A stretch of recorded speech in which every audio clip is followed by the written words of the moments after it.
Hey everybody, Rose Matter here, and welcome to part 42 of my Umineko Let's Play. So, man oh man, the last episode, we were back in Rokujima finally, and things have picked up. The first Twilight has finally happened, and the huge revelation that Kinzo seems to be alive, which I was so sure at this point he wasn't. And now all of my theories are out the window, it feels like.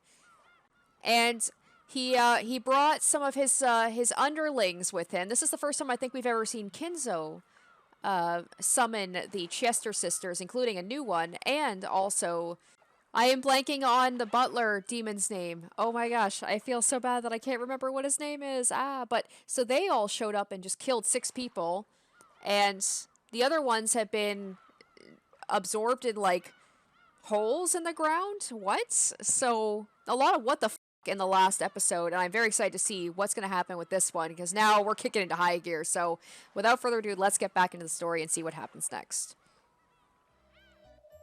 6 brutally murdered corpses lay in the dining hall, which was tarnished by a red and gruesome decoration. By now, it was impossible to imagine that 13 people had been sitting here in an orderly manner just moments ago. Kinzo lined up the demons of renown and their subordinates, loudly declared the beginning of an overwhelming night of mass murder, and swore to himself that he would certainly revive Beatrice and open the door to the Golden Land.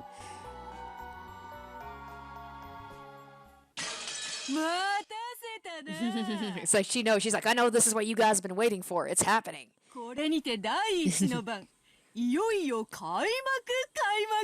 Feels like she's talking to me directly, like, bitch, I know you've been excited for this. And I know you've just been like, I've been enjoying, don't get me wrong, I have been enjoying the Angie stuff and some of the Maria stuff as well. But yeah, I'm excited for this to be happening. 金蔵め、相変わらず派手を好む男よ。付きまとわれればしつこいことこの上なき男も、舞台の上ではこれほどまでに映えるというのか。くそ、相変わらず黒い殺し方ばかりしやがって。頭部半壊だ。てめえら魔女ども悪魔どもの悪趣味には相変わらずうんざりさせられるぜ。頭部半壊。なるほど。これまでのゲームで一番理想的な殺し方がこれだと気づいたわけ。Yeah, that's true. That is a repetition. Or even from the first one, that's a lot of them went down that way. 理想的？このひでえ殺し方がどう理想的だってんだ。実に理想的じゃない。一番最初のゲームを思い出してみるといい。お前はさっき登場しやがった新しい悪魔とかいうやつか。くそ、また魔女の侵食が進んでろくでもないやつが増えたというわけなのか。The more the witch's corrosion progresses, the more Rokujima tilts towards the other world. That's why strange people keep appearing one by one. This island is closed off by the typhoon, and not only can no humans leave it, but new humans can't appear either. But the more the corrosion progresses, the more witches and demons can appear without limit, increasing one by one. By now, perhaps there are more demons than humans among the characters appearing in this insane tale. Their numbers might be precisely the figure representing this mad corrosion. Yeah, I'm sure that's true. And not only are their numbers being affected by the corrosion, their fashion sense apparently is as well. If the corrosion advances any further, even more weird people appear. Just what in the world will they be wearing? Is it too scary for me to imagine? Seriously, give me a break. Please, no more of these weird-ass people. そうはいかんぞ。まだまだ増やすぞ。人間どもの語るクローズドサークルなる間抜けなルールをわらわがいくらでも怪我してやろうぞ。よく来たな、ガープよ。お久しぶりね、リーチェ。お元気だった？というか随分元気そうじゃない。あなた若返った？私が知ってる頃より2、300歳は若々しいわ。ああ、なるほど。The demon grandfather had summoned and introduced as Gap took a glance at me and grinned as though she'd figured something out on her own. Honestly, I felt that smile was repulsive. レアとの友人らしいな。ってことは輪をかけてろくでもねえやつってわけだ。しかしクローズドサークルがなんとかって言ってやがったが、どういう意味だ。今の六軒島のような外界から断絶された場所で起こる連続殺人ミステリーはクローズドサークルとも呼ばれるわ。外界からの断絶、つまりは閉じられた輪の世界というわけ。故に登場人物と容疑者は限定されるのが一般的にもかかわらず、新しい容疑者候補が次々に輪の外から追加されていくのはミステリーの作法に反する。つまり人間とミステリーに対する魔女の冒涜ってつもりなんでしょうよ。あなたがグレーテル？なるほど、賢い子みたいね。そういう子は好きよ。舌が甘くてとろけるから。気色悪い。冗談は服だけにしておいて。Nice, Angie. デビリッシュプリティの最新作、ジャック・ザ・リッパー・クリスマス・ブラッド。人間界の田舎娘には理解できないセンスでごめんね。通気性がいいのだけは理解できたわ。ついでに頭にも切れ目を入れたら脳みその通気性も良くなるかもね。ガープは魔界の流行にいつも敏感でな。しかし今年の流行りも実に大胆だ。わらわも一度ぜひ取り寄せてみるとしよう。リーチェにはアリグレがおすすめね。アリス&ザ・グレーブヤード。今度一緒に666にお洋服見に行きましょうよ。たまには魔界にもいらっしゃいな。このゲームを終えたらぜひそうしようぞ。それにしてもリーチェの対戦相手のお二人はなかなか可愛いわ。この子なら頭部半壊死体にどういう意味があるか察しがつきそうね。わかる？お嬢。 It's something about like not being able to cover up the true cause of death, or being able to maybe obscure their faces so that you can switch bodies. Except you'd have to smash the whole face for that. Like if a face is only half smashed, you can still tell who they are. さっきこいつは一番最初のゲームを思い出せと言ったな。どういう意味だ。言葉通りの意味を。 I'm trying to remember what was the purpose of having the half smashed faces for the first 一 game. 番最初のゲームの I'm guessing something to obscure the true cause of death, and then you just smash the face afterwards to make it seem like they died some way 大 else. 人たちの死体が魔法陣の描かれた園芸倉庫の中で発見された時のことよ。覚えてる？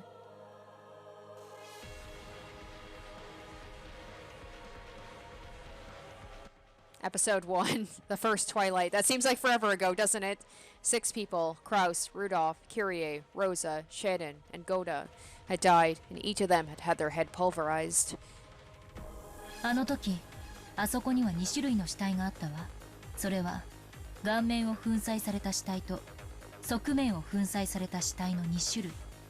そうだ、顔面粉砕はルドルフ、キリエ、ローザ、ゴーダの4人。側頭部粉砕はクラウス、シャノンの2人だ。わらわもあの時点では気まぐれに生み出した2種類の死体であったが、より残忍な死体である前者の方がわらわにとってむしろ不利であることに気づいたのだ。ベアトにとって不利。そうか、そういうことか。That's right. The smashed faces might look atrocious, but they made it hard to confirm the identity of the person. Oh, so it's the opposite. So by half smashing, you can confirm the identity, but still have it be grody. For example, at that time, Uncle Kraus and Shen and Chan had had their faces only half smashed. That itself was, of course, atrocious.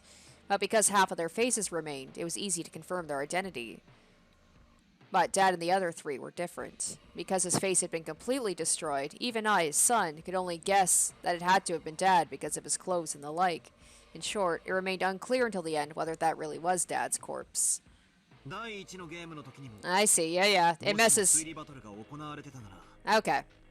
俺は多分親父たちの死体を本人確認不能のため偽装死体の可能性もあると主張 And I してい think たかも that しれない。 was one of my theories about that was they just switched the clothing on the bodies. So 何しろあのゲームの時にはベアとは一切赤での発言もしていない。お上手よ。それで正解。偽装詞はミステリーの基本の一つ。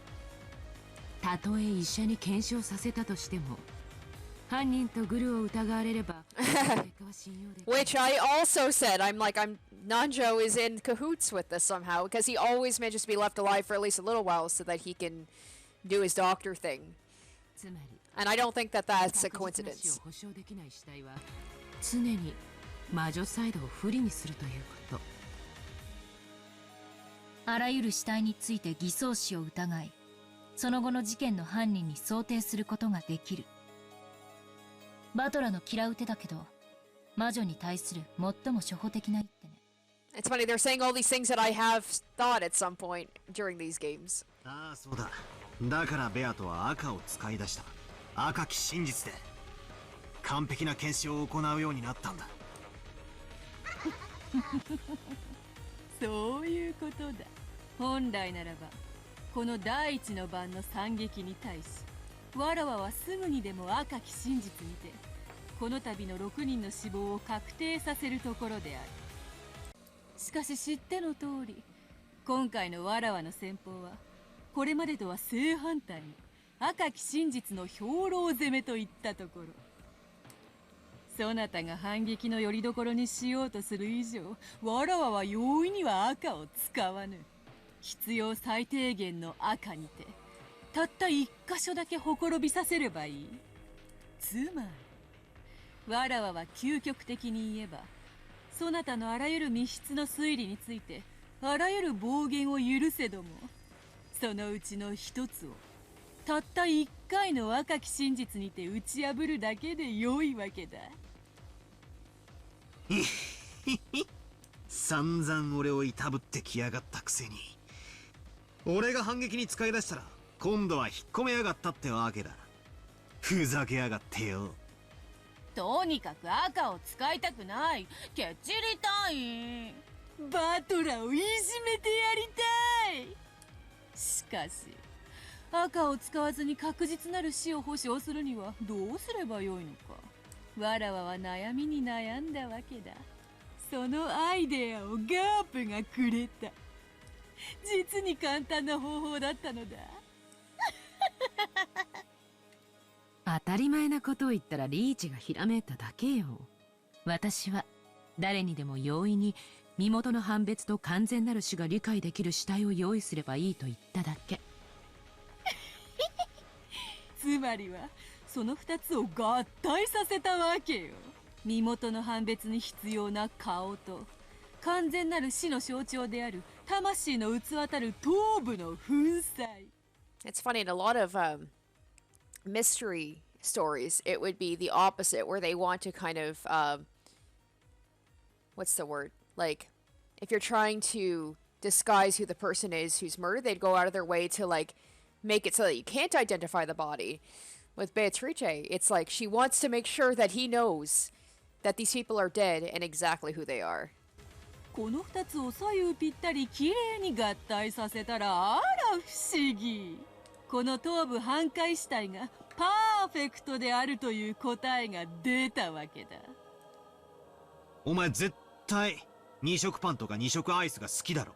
欲張りな子供市民丸出しだぜ。いずれにせよ、たとえ頭部が半壊していたとしても、現時点では彼らが死んだとみなすべきではないわ。分かってる。ベアトがもったいぶって赤での宣言を拒む以上、全ては疑ってかかるべきだな。もちろんシエスタの太もも姉ちゃんたちの魔法殺人だって鵜呑みになんか絶対しねえぜ。 Yeah, me too. I have to, like, try and think about this.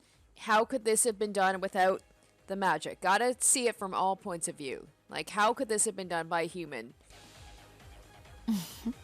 本当に慎重になったこと。最初のゲームの頃だったなら何でもかんでも鵜呑みにしてくれていたのにね。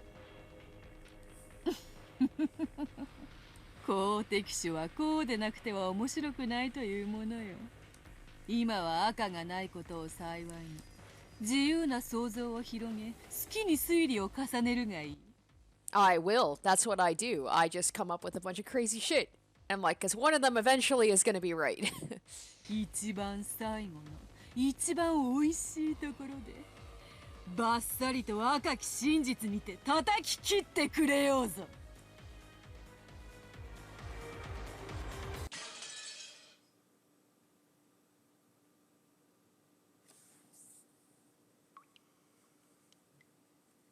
All right, Sweet World of Witches. Are we staying in Rokonjima? Where are we going this time? Oh, all right. Silent, black, cold, painful. Rosa regained consciousness bit by bit. Yes, because they were taken into, like, a dungeon, right? And the first thing she thought was that it would have been better if she hadn't. After all, her body was so cold and hurt so much, and it became worse the more her consciousness returned. It felt like she had been sleeping in the darkness for a long time now, face down on ice-cold marble. Ah, this is why I always tell myself, even if it's just a nap, at least get on the sofa. I always know if I naively try and close my eyes for just a second and end up sleeping on the floor or at my desk, it'll hurt my body later and I'll suffer for it. Because she slept on such a cold and hard floor, she was chilled to the bone. Because she slept on such a hard and cold floor, the side of her face that had been pressing down on it was very painful. If she were to look in a mirror right now, she was sure she would see an embarrassing mark.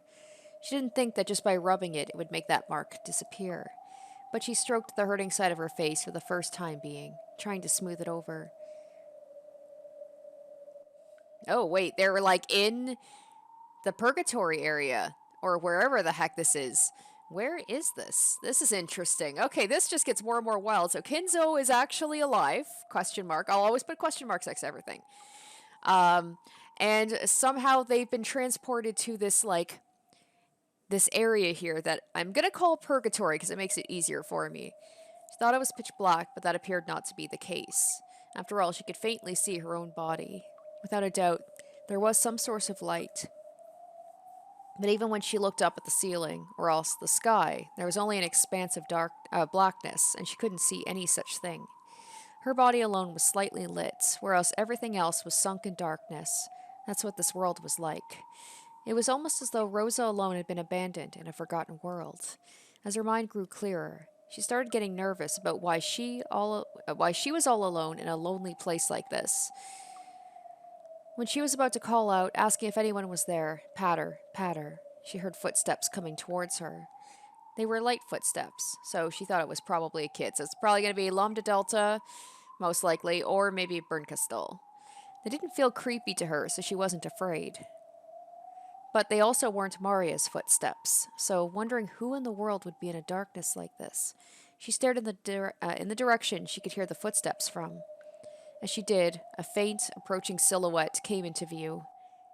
Oh, was not expecting... Oh, it's Rosa, right? So, didn't think it was going to be Sakataro. It looked like a child, much younger than Mari. He's going to be like, why did you tear me apart, Mom? Who is that? I didn't know him. But the expression on his face was like a lost parent, or, my goodness, a lost child separated from his parents. As a parent with a daughter myself, I felt as though my chest was being torn apart. Oh, she understands. She knows what that Uryu is from. The instant that child... Sorry, guys. Let me try it again. The instant the kid muttered that infantile word, I felt a sharp pain in the half of my face that was aching from the cold floor, as though it had been pierced by long, thin, hard needles. I reflexively pressed my hand against that side of my face. 大丈夫？まだ痛い？ありがとう、僕。 Maybe she doesn't recognize, like, subconsciously, maybe she knows what that's from, but she doesn't quite understand yet. ここはどこ？すごく寒いわ。こっちへ来て。ここにいちゃいけない。He took my other hand and pulled with a grim expression on his face. I don't have a clue what's going on. However, a single honest expression from a child can often tell the truth better than 100 empty words from an adult. She didn't understand the situation, but even so, Rosa dashed along with him wherever she was pulled. However, this was a world where nothing could be seen in the darkness except for their own forms. She couldn't even really feel whether she was actually moving forwards as she ran. Even though I'm running, I can't even feel any wind. It's as though I'm still inside a nightmare. that kind of unreal feeling. So even though I was running, I couldn't maintain my sense of balance, and my leg got tangled, and I fell. Even in a world that didn't feel real, the pain of smashing my face against the cold hard floor was reality itself. ウリュウ、大丈夫？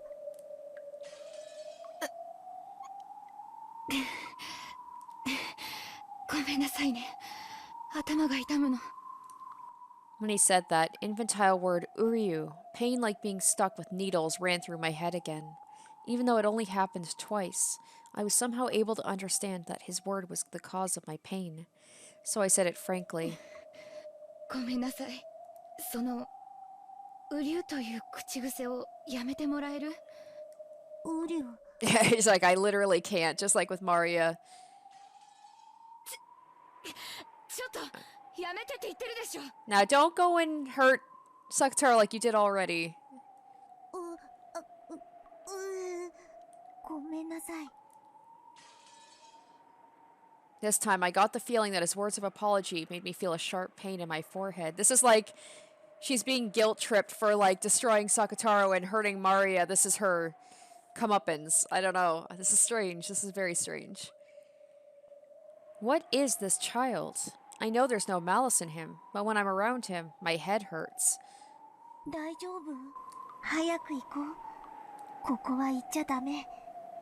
どうしてここにいちゃダメなの？ねえ、ここはどこ？あなたは誰？あなたのママはどこ？僕を作ってくれたのはママだよ。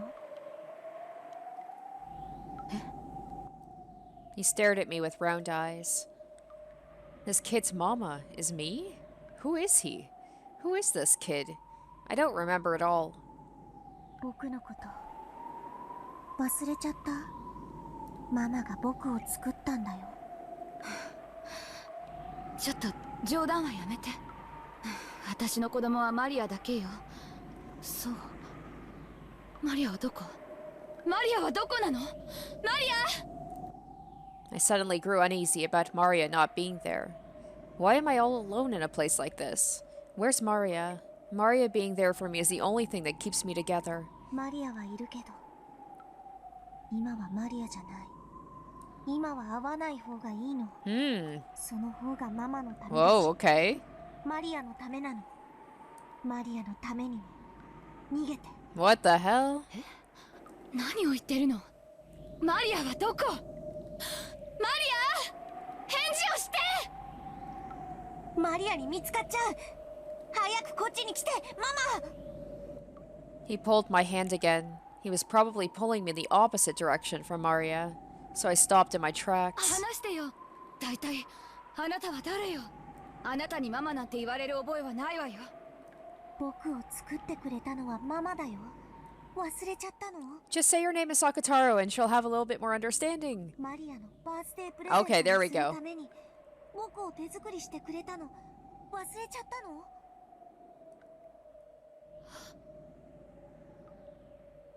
あなた。 She's like, oh, this is awkward. Sorry for ripping you apart. マリアのサク太郎。ママに作ってもらったライオンのぬいぐるみだよ。 A fierce, sharp pain struck me. It came from the palm of the hand he was grasping. I instinctively knocked his hand away, and when I looked at my palm, a hole the size of a thumb had opened there, and thick, deep red blood was gushing out. Oh. It was a hole so big I could see through to the other side. ウリュウ、大丈夫？大丈夫？どうしたの？ Sakataro also noticed my wound and panicked. It's like, is Sakataro legitimately trying to get her away from here, but Rose is going to freak out and run in the opposite direction and away from potential salvation as a result? I don't think there's any hope for her. She's going to die either way, but like, is Sakataro actually trying to help her, or is this some sort of like... I don't even know what's going on. That's my whole thing with this part of this chapter right now. Ever since Kinzo showed up, I'm just like, I don't know what's going on. As if I knew what was going on before, let's be honest. Judging by his reaction, he couldn't understand why my hand had sustained a serious injury. But to my eyes, it felt like I'd sustained that injury because he'd grabbed my hand. Yeah, she's gonna see him as like, you're gonna hurt me. I'm gonna run away from you. Whether there was malice in him or not, I understood that this child was something that would do harm to me, and he instantly became strange and frightening. あっちへ行って。あなたなんか知らないわ。作太郎は気持ち悪い下手くそなぬいぐるみでしょ。私は知らないわよ。ママなんかじゃないわよ。あっちへ行って。消えて。Oh, just like, who was it that said that? Angie said that, right? Go away, disappear?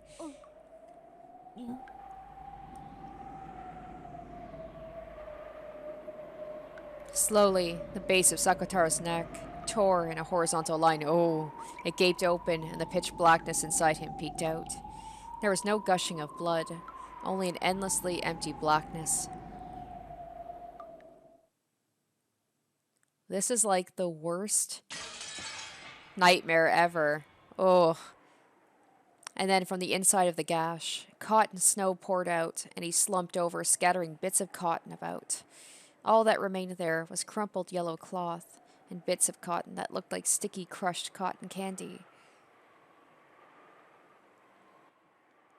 I'm wondering what's going on in the other people's, like if they're having their own hell nightmare right now.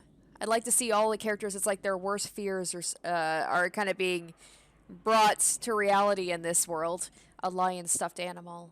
Without a doubt, they were the remains of the Sakataro stuffed animal I had torn apart on that day, overcome by my emotions. The instant I admitted that, a long, sharp shriek that could rupture an eardrum tore the world apart.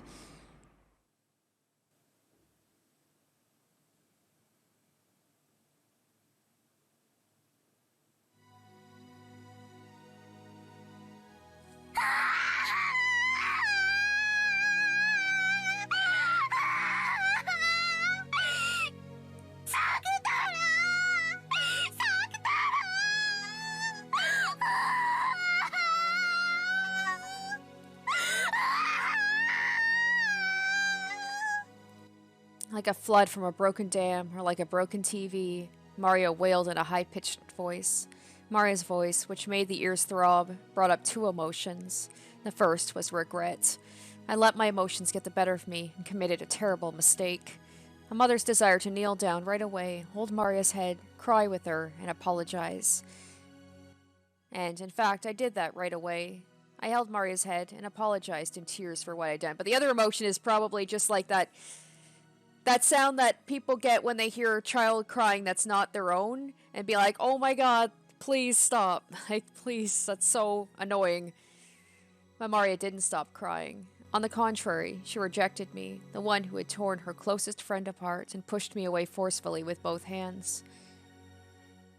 Since I had been on my knees in an unnatural position, I fell backwards easily. And there's still, like, the social worker is still there this whole time.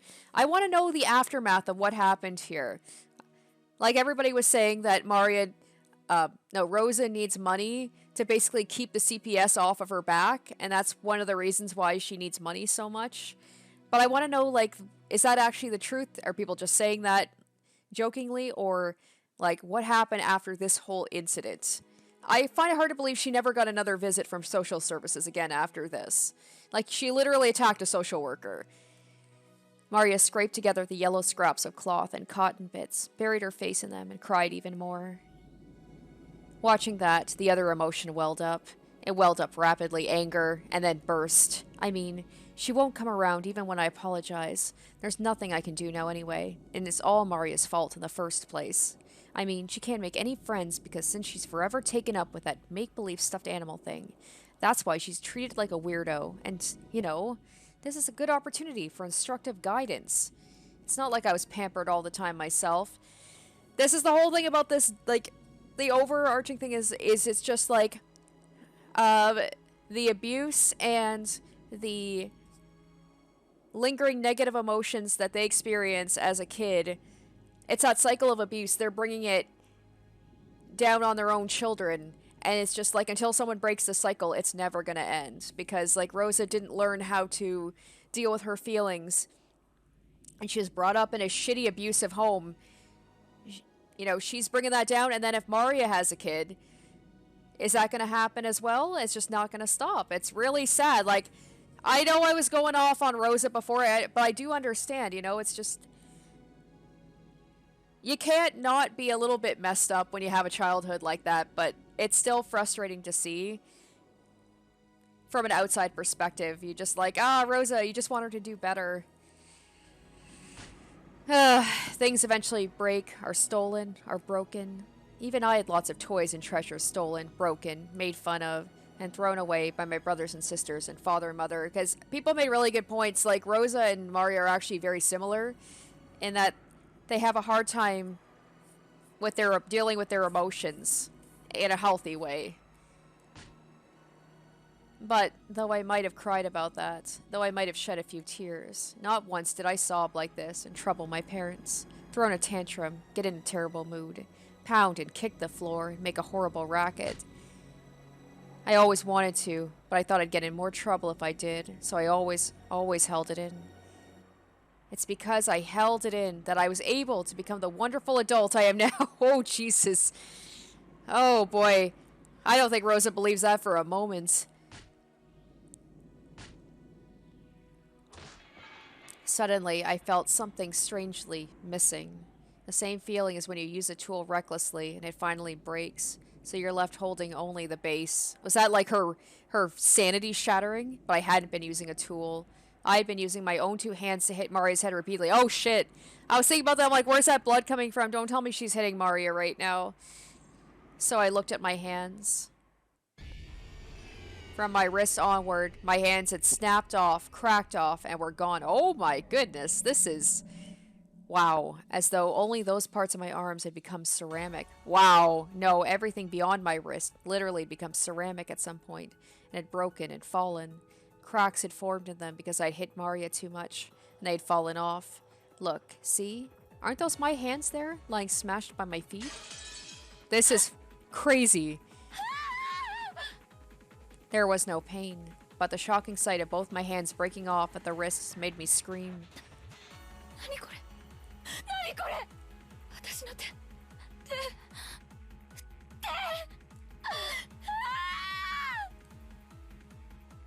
Oh. Yeah, this is why Sakura was like, you don't want to see Maria right now, and Maria doesn't want to see you right now. Ignoring my confusion, Maria said that with a very cold voice. Because when Maria said she wanted to kill her mother, this is probably her right now. This is that dark side of her. And she slowly moved her hands away from her head, where they had been defending against my barrage.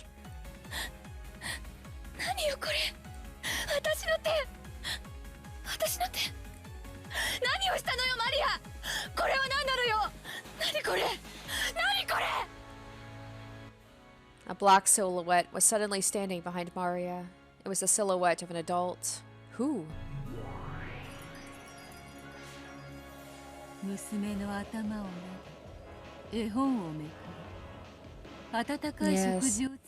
Yes, because didn't Beatrice say, like, I will teach you the magic to be able to, like, kill your mother, essentially.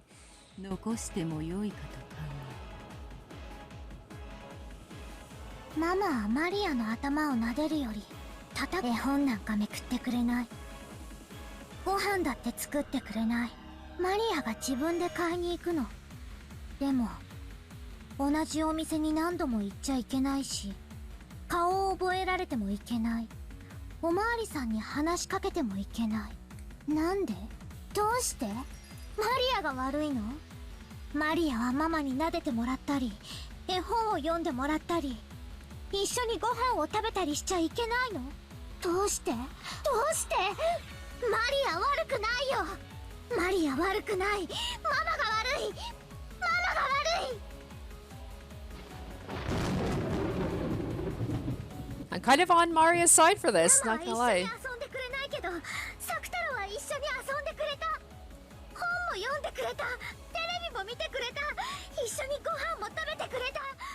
It's kind of like Ava's witch form.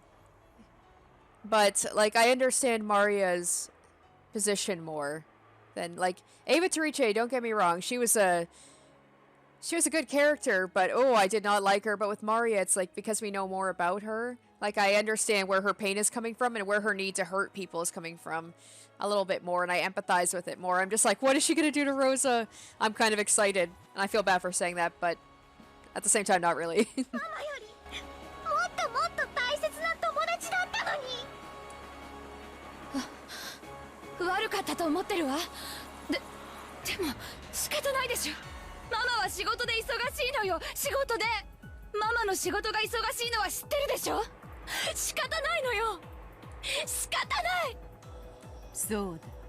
これは仕方なき。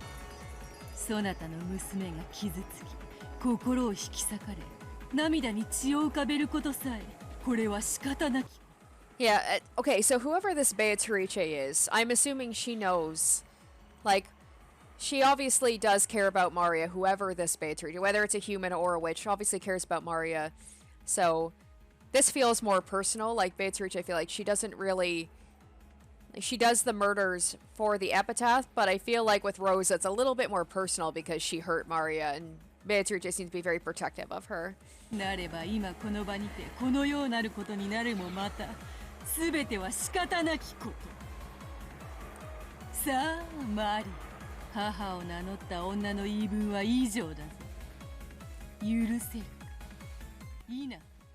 And this was the difference between when Maria was a witch, telling Angie not to use her witch abilities to kill people, and Beatrice is like, oh no, I'll teach you how to kill people. 無罪かはたまた有罪か。許せない。ママは有罪だ。作太郎にママがしたのと同じ目に合わせてやる。ママを首の縫い目のところから引き裂いて Whoa. 中の綿をぶちまけてやる。 Oh, this is so crazy. Maria's eyes ominously flashed blue. In that instant, invisible, massive arms stuck their fingernails out and grasped Rosa's entire body tightly. The bones all throughout her body made sounds like twigs being stepped on as they readily cracked and broke. Rosa vaguely understood. The massive arms are probably my own arms from the time I tore Sector apart. I feel like Rosa, at the hands of witches, suffers the most. There was that whole Ava Torice thing where we saw her torture Rosa over and over again. And then there was also when, like, Rosa had to, like, eat her family as well. Like, it feels like Rosa is definitely being, at least from what we see, Rosa's being targeted by the witch and made to suffer the most. Once again, I think in part because of Beatrice's feelings towards Maria and wanting Rosa to suffer, maybe? From a stuffed animal's perspective, my arms must certainly have been this massive. So I could imagine what would happen next. The sharp nails stuck strongly to the base of my neck, and I heard the skin tearing with my own ears. Oof!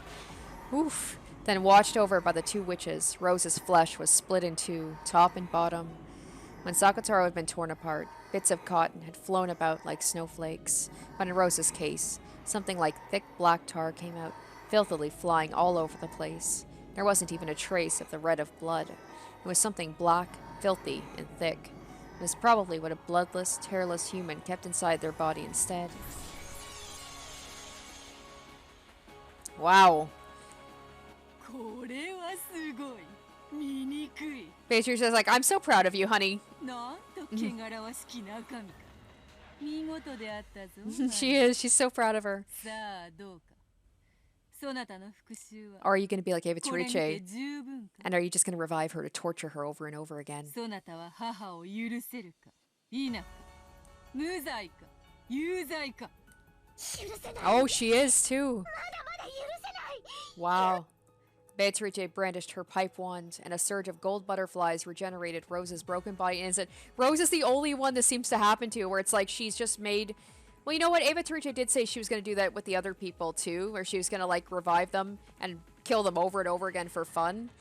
But Ava Torice did it for fun. There's malice involved. Like, there's emotion to this.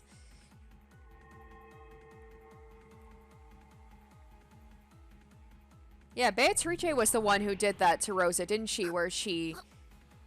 Was it Beatrice or was it Ava Torice who basically fed Rosa her family? I can't remember. This is like the Rosa Suffer episode. 一つの命で償えぬほどのそなたの大罪、そして自らの深き罪を思い出す。さあさあ思い出してごらんなさい。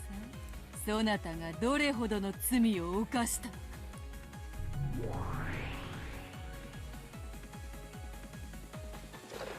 もしもし、ママなの？ママは何時に帰ってくるの？ごめんなさいね。今日も仕事が忙しくて泊まりになってしまうの。またお仕事でお泊まり？ママのお仕事、今日も大変だね。ごめんね。本当に忙しいの。Yeah, busy going on vacations with your boyfriend, bitch. もうずっと会社に缶詰よ。外の空気も吸えやしないわ。ママの仕事は早く終わらすだけじゃダメなの。より良いデザインをあげないと次から仕事をもらえない大変な仕事なのよ。だからどうしても時間がかかっちゃうの。うん、わかってるよ。マリア、いい子でお留守番してるから、お仕事いっぱい頑張って早く終わらせてお家に帰ってきてね。ママのお仕事を分かってくれて明日美味しいケーキを買って帰ることを約束するわ。ケーキいらないよ。ケーキ屋さんによって遅くなるより、 Yeah. その分ちょっとでも早くママが帰ってくる方が嬉しい。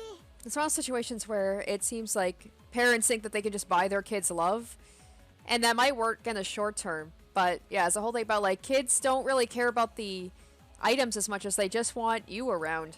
But Rosa just thinks that she can keep buying off Maria with gifts. 大丈夫よ。早く帰ってくるわ。約束する。だから美味しいケーキを2人で食べて、美味しい紅茶を2人で飲んで、一緒に新しい絵本を読みましょう。この間買った狼とThe Wolves and Sheep puzzle. 2人で一緒に約束よ。 And then none of that happened, I'm guessing. 約束。 She broke the promise. 待ってるね。お仕事頑張ってね、ママ。 Or what seems to happen is even when Rosa has the intention to do those things, like when she actually does bring Maria something back, it doesn't take long for Maria to do something that pisses Rosa off, and then she'll get mad at Maria and all the good feelings are gone, even when she means to do something. Even when she fulfills the promise, Maria will do something and then Rosa gets all upset with her again. It's just that whole cycle. ほうほう、寂しい話ではあるが、互いを思い合う良き親子愛ではないか。何か問題があるというのか、マリア、そしてローザよ。その約束は私はちゃんと守ったはずよ。次の日の夕方に約束通りケーキを買っていつもより早い帰宅をしたはずよ。マリアは知ってたよ。あの日の夕方 You weren't ね、 at work. ママ宛てに着払いの荷物が来たけ Oh. ど、お財布の中のお金が足りなかったから、ママにどうしようって相談したくて会社に電話したの。特別な時以外はかけちゃダメって言われてたけど、 So it's like, how マ often マのお仕事の大切なものだったら悪いしと思って。 how often was she actually at work is the question. It seems like she was sneaking off a lot. It's not like that was that one-time thing where she went on that vacation. Like, it happened a lot. 電話したの。 Yeah. そしたらママはお休みだって言われた。その日はずっと前からお休みに決まってて、遠くへ遊びに行っているって言われたの。 Yes, Rosa, let's talk about this. マリアは知ってたよ。ママが嘘をついてるって。ずっとずっと知ってた。でもね、サクタロがそうじゃないってマリアを叱ってくれたの。 Oh, it's like that whole thing with Maria where she's fighting really hard against herself to be like she wants to believe her mom wouldn't lie to her. But she knew deep down inside that's like her mom just didn't want to be around her and wanted time to herself. ママは毎日お仕事でとても大変。 Mari's like, I was lying to myself, but in the form of Sakutaro. マリアを放っておいて遊んでるはずなんてないって。 It's almost like she feels guilty for thinking badly about her mom, so it's like she has to believe Sakutaro is the one saying, Like, oh no no no, she's working. Oh, this is so sad. ママはお休みって言った人はきっと何か勘違いして言ってしまったんだよって。サクタロがそう言うんだもん。マリアは信じたよ。マリアは信じた。ママ大好き、ママ大好き。もちろんママだってマリアを愛してる、愛してるって。ええ、私もよ。愛してるわ、マリア。Rosa let out a deep sigh. Maybe she felt the weight of her words. Then she set the receiver back on the bedside phone. The dark room made the window side view of the starry sky and the ground stand out even more beautifully. On the table in front of that terrace was a very cold wine cooler, and the one she was enjoying a glass with was gazing at the scene below. 娘さんに旅行って話してないんですか？行くって言って前にうるさかったんで、以来言わないことにしてるんです。You liar. その方が面倒がなくていいんで。娘さんが気になるなら無理に日程を組まなくてもよかったじゃありませんか。Wow, this guy that she's seeing has more consideration for Maria than her own mother does. でもそれじゃいつまで経っても予定が合わないし、それは気にしないでって言ったでしょ。The slender, middle-aged man clad in a white robe gave a small sigh. Rosa reacted sensitively to that slight action. Like, Rosa literally cares more about what this man thinks of her than her own daughter. もう娘の話はなしにして、せっかくの上等なワインが台無しよ。私はあなたに一人の人間としても女性としても魅力を感じています。ですがだからこそあなたの親子の事情に無理を強いてまでこうして時間を割くのは申し訳ないと感じています。 This dude seems okay. Too bad he's wasting it with Rosa. 私と娘の事情は気にしないでくださいっていつも言ってるじゃないですか。 Well, somebody has to. あなたと二人きりの時に娘の話はしないようにしてるでしょ。電話だって下のロビーでうるさい酔っ払いがバカ笑いしてなければここではかけなかった。ローザさん、こういう唐突な日程での旅行は娘さんのためにも今後は少し考えませんか？互いの日程があった時だけでいいじゃありませんか。 I wonder if Rosa deep down blames Maria, being like, Maria's making me look bad for my boyfriend because he actually gives a damn about my daughter, and thus I don't get to see him as much, and it's Maria's fault.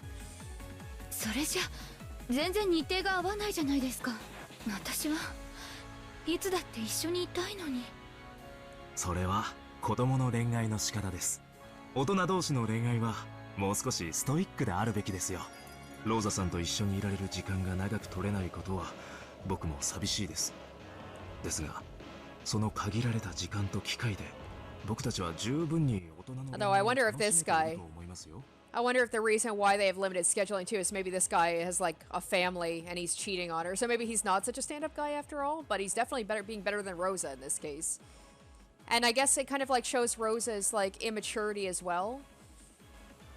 Just like stemming more from her childhood where because she didn't really get proper love as a child, she is very childish. Like she said, I want to be with you all the time. Like that's the way like a teenager would think, you know, like when they're in a relationship. But she's in what, her 30s? それはもっと娘と一緒にいろと。 So yeah, Rosa's gonna resent Maria more for like cutting in on this relationship she's having. 女でなく母でいろということですか。あなただって望んでいることでしょう。娘さんと一緒にゆっくり過ごしたいとあなただって思っているはずだ。僕は逃げません。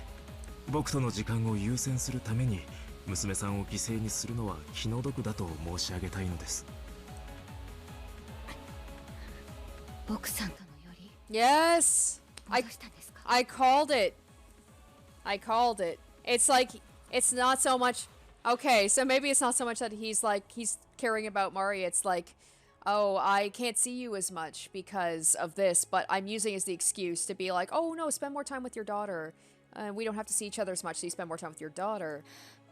別れるのが嫌になったんですね。 Oh my goodness. 妻の話はしたくない。あなたが娘さんの話をしたくないのと同じです。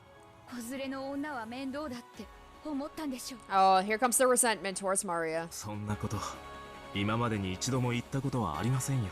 みんな子連れだと分かると手のひらを返す。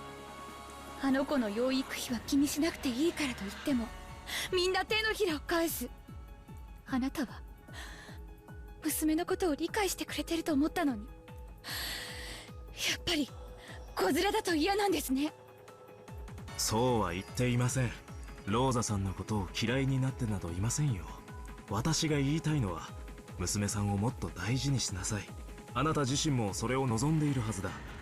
だから娘さんに嘘をついて自らを傷つけてほしくない。そう言ってるだけなんです。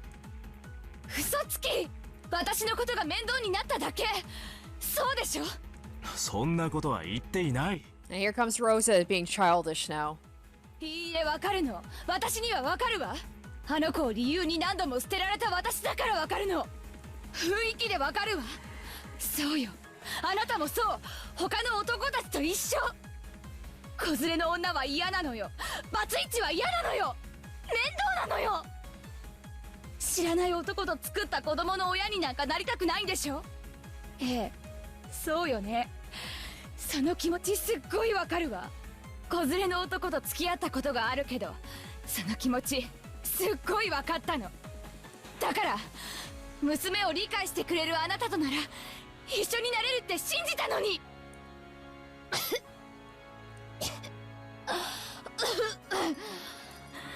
そうよ、あんたなんて Oh, wow. 邪魔だったのよ。 Well, she's being honest at least.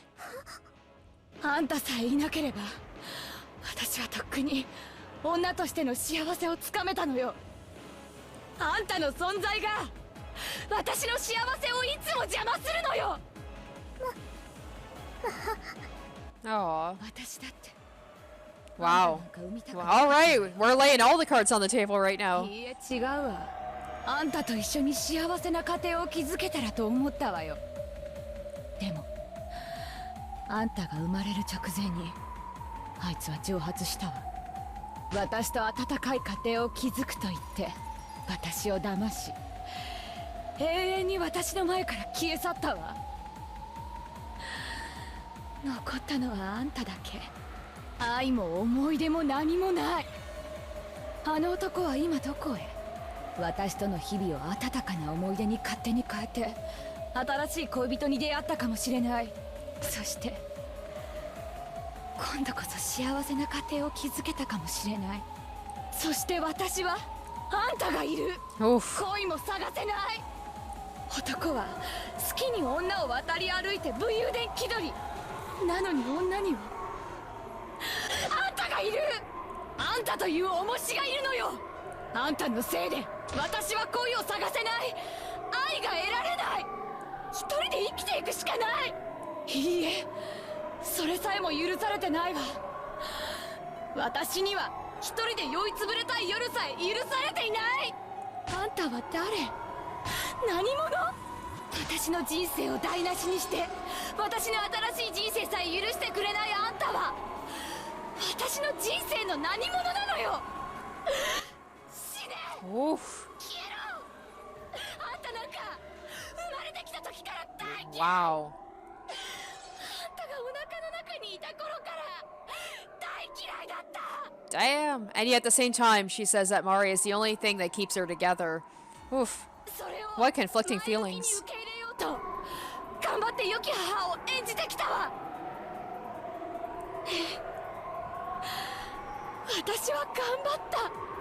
同世代の女性たちが独身を謳歌し、時に恋に遊び、あるいは愛に結ばれるのを横目に見ながら、私は女と母の二足のわらじを履き続けたわ。その私の苦労を誰がねぎらったの？誰も褒めない、称えない。自業自得。子持ちは嫌。負け組の遠吠え、うぶな小娘がいい？こっちから願い下げよう。ケツの青い若造どもが。必死だった私はさぞかし簡単に落ちる女に見えたろうさ。ええ、必死だったわよ。まだまだ恋をしたい年頃の私が This is like Rose's therapy hour right now. 日々を仕事と育児で忙殺されていき、このまま老いてこのまま人生を終えるだろうと悟った時、どれほど必死だったか想像もつかないでしょうよ。あんたの本当の父親ももちろん憎いわよ。でも破局を迎えた責任は私と彼に半々だわ。私にも逃げられるだけのしつこさがあったのかもしれない。でもその後の破局は全部あんたのせい。私はあんたにそれをなじったことはあったないでしょ。男に逃げられて酔いつぶれたいその次の日があんたの授業参観。泣き晴らした目を厚化粧でごまかしてあんたが的外れな発言をしてクラス中から失笑されてた時の私の気持ちなんてあんたどころか世界中の誰にもわからないでしょうよ。あんたが嫌い、大嫌い。そしてこれまで Oof, に okay, あんたを wow. 本当に愛したことなんてただの一度もない。 I don't know if that's true. I don't know if that's true. I feel like she's just speaking out of anger, but like that one thing at the end when they were being chased by the butterflies or whatever.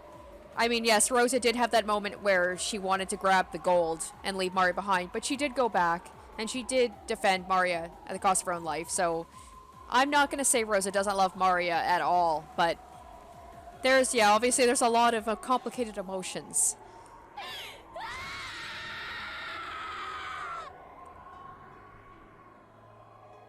Maria's like, do you feel better now that you got that all out of your system?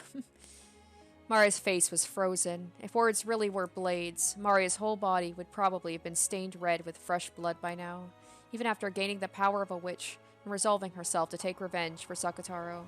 She couldn't stand these curses coming out of her mother's mouth. So Beatrice's like, I'll step in.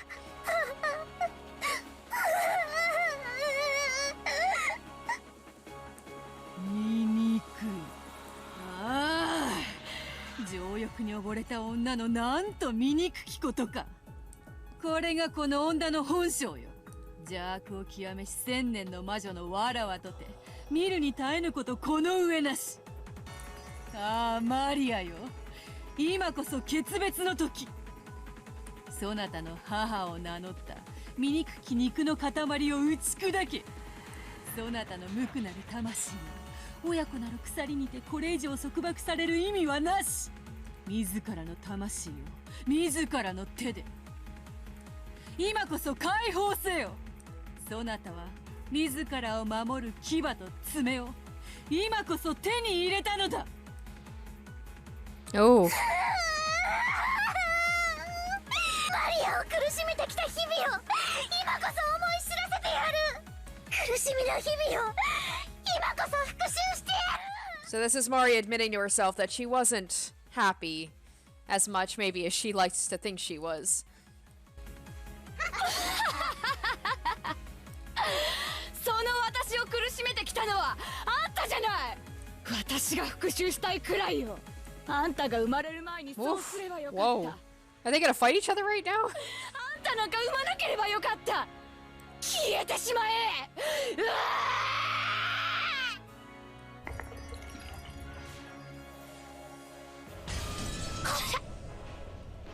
As Rosa howled, her upper body was crushed in a way that can only be described by the word splat, and in an instant was turned into something similar to a wrung, blood-stained towel. 潰れてしまえ。許せない許せない。クズがふさわしい姿よ。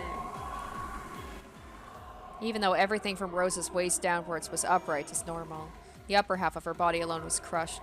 The extreme difference was altogether bizarre. Then she fell over, but her body was regenerated the instant she fell. This literally is just going to be like Rosa suffering for the whole episode.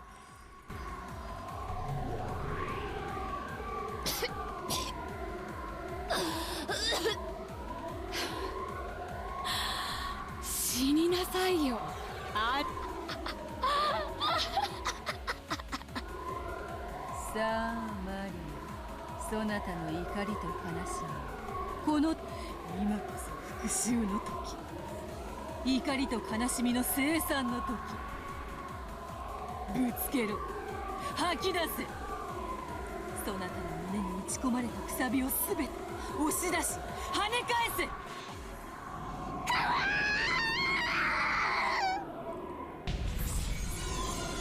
Maria's howl was colored by the ugly sound of flesh and bone being simultaneously crushed.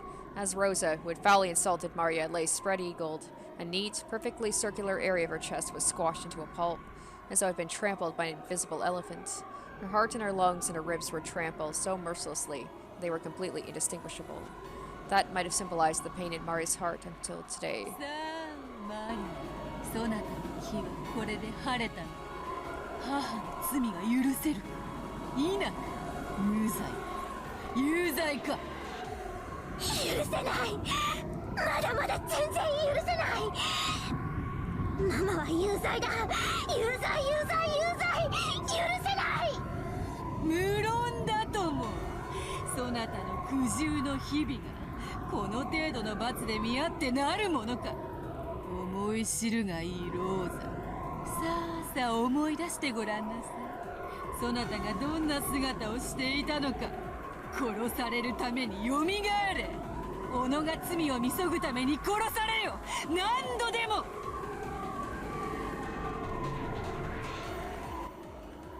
Beato waved her wand. Her body was regenerated again, and Rosa sat up, coughing violently in pain. Once again, she spat out curses, rejecting Maria. お前はママなんかじゃない。魔女だ。マリアとママを苦しめる。 Maria still wants to believe it's not actually her mom. ママの姿をしているからって許さない。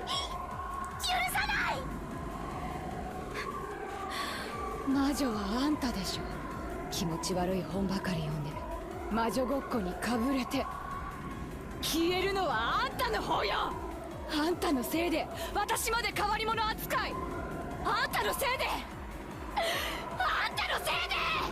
お前なんか産まなければよかった。お前なんか生まれてくるな。生まれてくる前から大嫌いだったのよ。 Once again, Maria and Rosa's voice actresses are going in.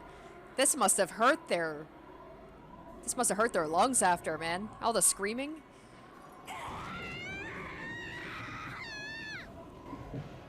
Maria screamed. Was she unable to bear her anger and sadness? Or else was she taken over by an indescribable emotion?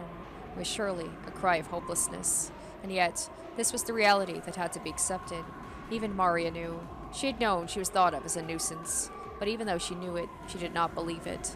She believed she was loved by her mother, and all the various events that should have made her doubt this, she did her utmost to interpret in a positive light, trusting and clinging to her mother's love. It's like Angie was right the whole time. For the initial thing that Angie said, she was kind of right, but she had no one except her mama. Despite all this, she really did love her mama, and wanted to return to the days when she could still believe her mama loved her too. So she howled. She brought everything to nothing. She would not accept it. She denied it. She denied the Black Witch making her mother say such things, and the part of herself that couldn't forgive that mother. But she couldn't deny it. This was reality, fact, truth, the answer. Unmistakable, absolute reality. Is it though? We always have to question, what is the reality? Maria turned Rosa into a lump of meat over and over. In the dark world that reflected her art, over and over it echoed, that ugly sound which would make one want to cover their ears, of flesh and bone being torn apart. Each time, Beatrice revived Rosa. She dragged her back into the world of endless torture, from which even death was no escape. This was the true deepest hell the endless witch Beatrice could create. However, this world was not made endless by Beatrice's will, because every time Rosa turned into a lump of meat, Beatrice asked the same question of Maria. 気は晴れたかマリア。そなたの怒りは許せるものか。許せるものか。許さない。許さない。マリアの苦しみの全てを教えてやる。 Creepy. もっともっと教えてやる。まだまだ足りない。全然足りない。 It's sad. It is kind of sad seeing Maria be corrupted like this. I know she had her creepy aspects, but she's not holding back anymore. 生まれる前から蔑まれてきたこの怒りと悲しみがどうしても消せないの。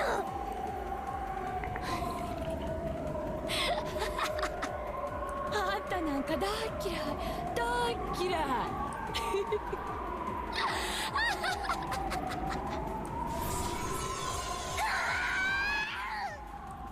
Again and again she revived her. Again and again she returned her to a lump of meat. In all kinds of ways, she crushed her, smashed her, beat her, and tore her to bits. Flying blood spatter and flesh had by now turned the once pitch-black world into a mix of red and black. Maria's anger was still not settling down. It was as though she was disgorging all the rage she had suppressed from the time of her birth until today. If all that was poison to her heart, then would the repeated murder of her mother purify her soul?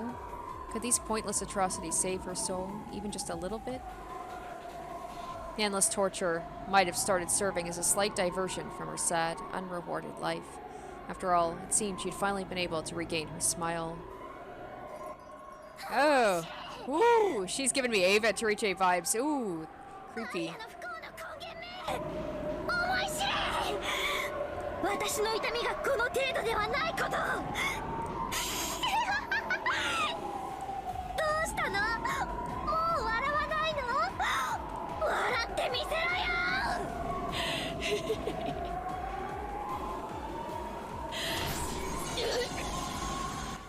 Half of her skull collapsed. Eyeballs flew out, and black cranial fluid gushed. Fragments of teeth shattered. ほら、よみがえりなよ。笑ってみせなよ。 Ooh, ほ ooh. ら、ほら。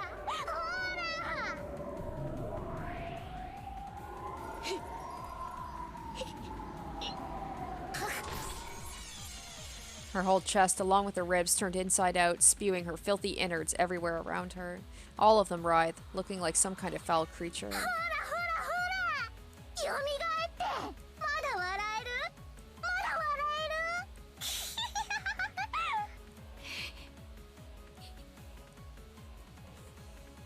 Rosa couldn't let out a laugh anymore, but her face was laughing. It was covered with a twisted laugh, which was filled with a malice that rejected her unwanted daughter. I erased that laughing voice.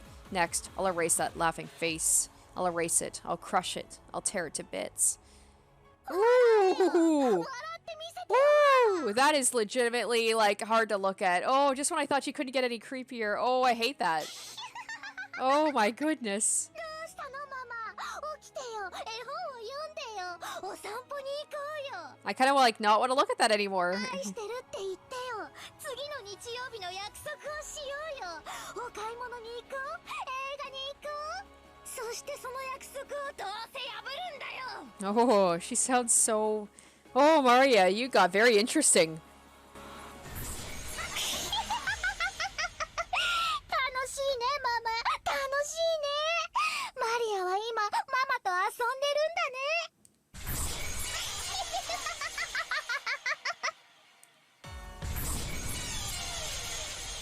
そうだ、そなたは今母と遊んでいるのだ。じゃれているのだ。どうか今の感情は怒りでも悲しみでも苦しみでもないはず。うん、そうだね。わかるよベアトリーチェ。私は今すっごく楽しいよ。ママと遊んでるんだもん。すっごく楽しい。そしてママを何度も何度も殺してるのに。 Oh, she really is sounding like Ava Toriche.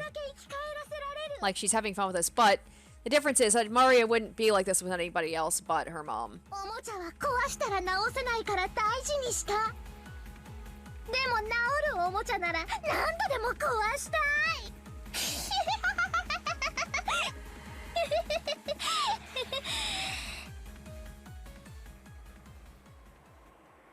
でも作太郎は治らないんだね。治せないんだね。作ったママが産んだママが認めないから。私もママに認められてないんだね。だから壊れたマリアももう Aw.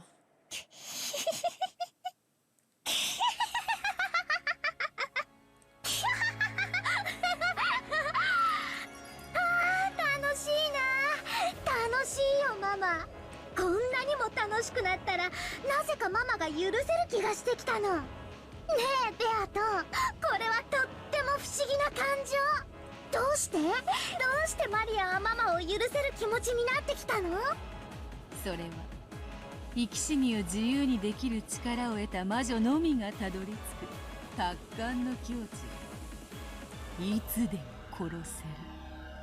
必要ならよみがえらせる。面倒ならまた殺せばいい。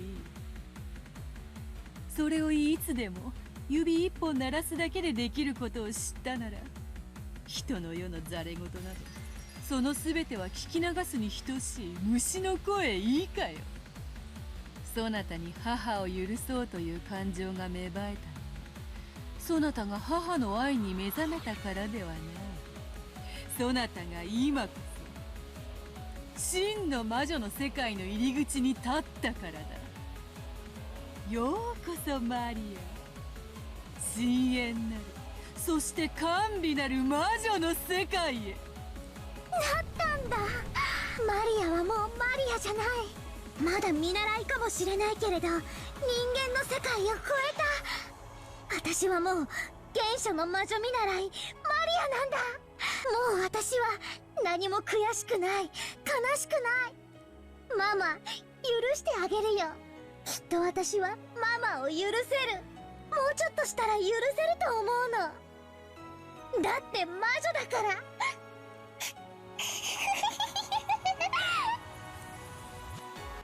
Ooh. It feels like basically being a witch means that you have no concern for humans or human life. Not such a good thing. Kind of like Ava Torice had no concern for that, because it's just like, I can bring them back, I can kill them, I can bring them back. So they don't even feel like humans to me anymore. Maria probably would forgive her mother eventually, after brutally murdering her countless times. Generously. That was wild. Oh my god. Was not expecting that at all.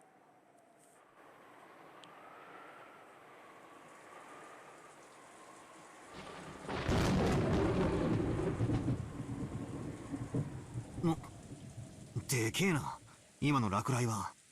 近いんじゃねえか？みたいだね。いくつになっても落雷にはビクッとさせられるね。Badler was looking at the dark night through a crack in the curtains. Every once in a while, a pale white lightning bolt would light up the sky, and he seemed to be enjoying it. It's so weird to see Maria after, like, what we saw of her, just have her be, like, normal again. なんだよ、バトラが騒がしくしてるからマリアが起きちゃったじゃねえか。ごめんなマリア、バトラが騒がしくて。なんだよ、俺のせいかよ。 Maybe Maria senses, like, somehow she knows what's happened.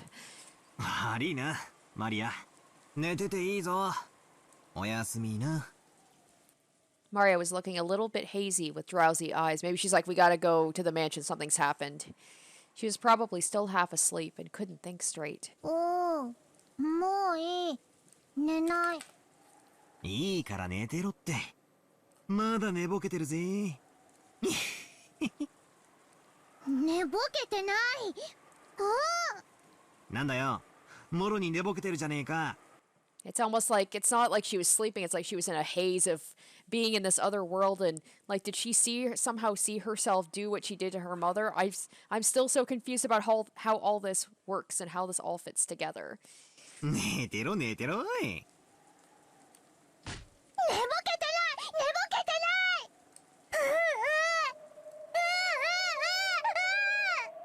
ない。よせってバカバトラ。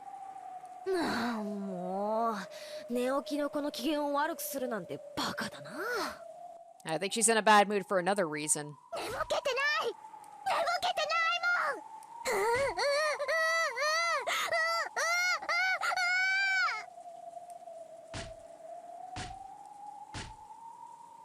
もん。わかってるよ、マリアちゃん。寝ぼけてなんかないよ。だから落ち着いて。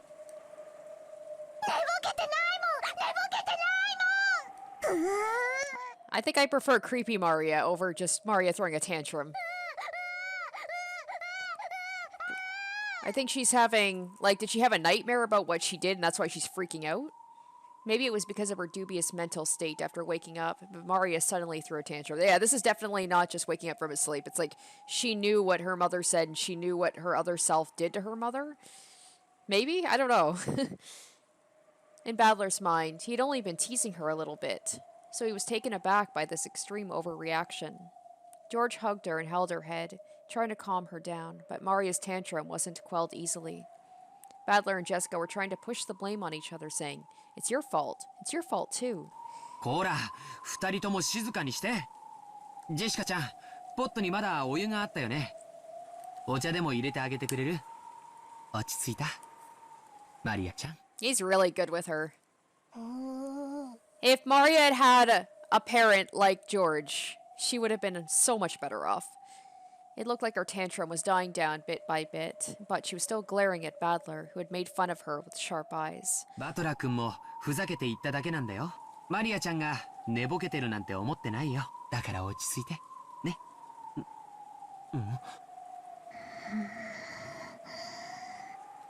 George noticed. Maria was staring at Badler with incredible eyes.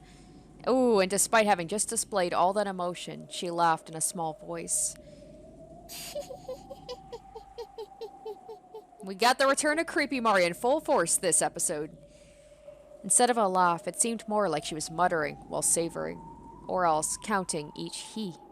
As though each time she said he, she was making something brutal happen over and over.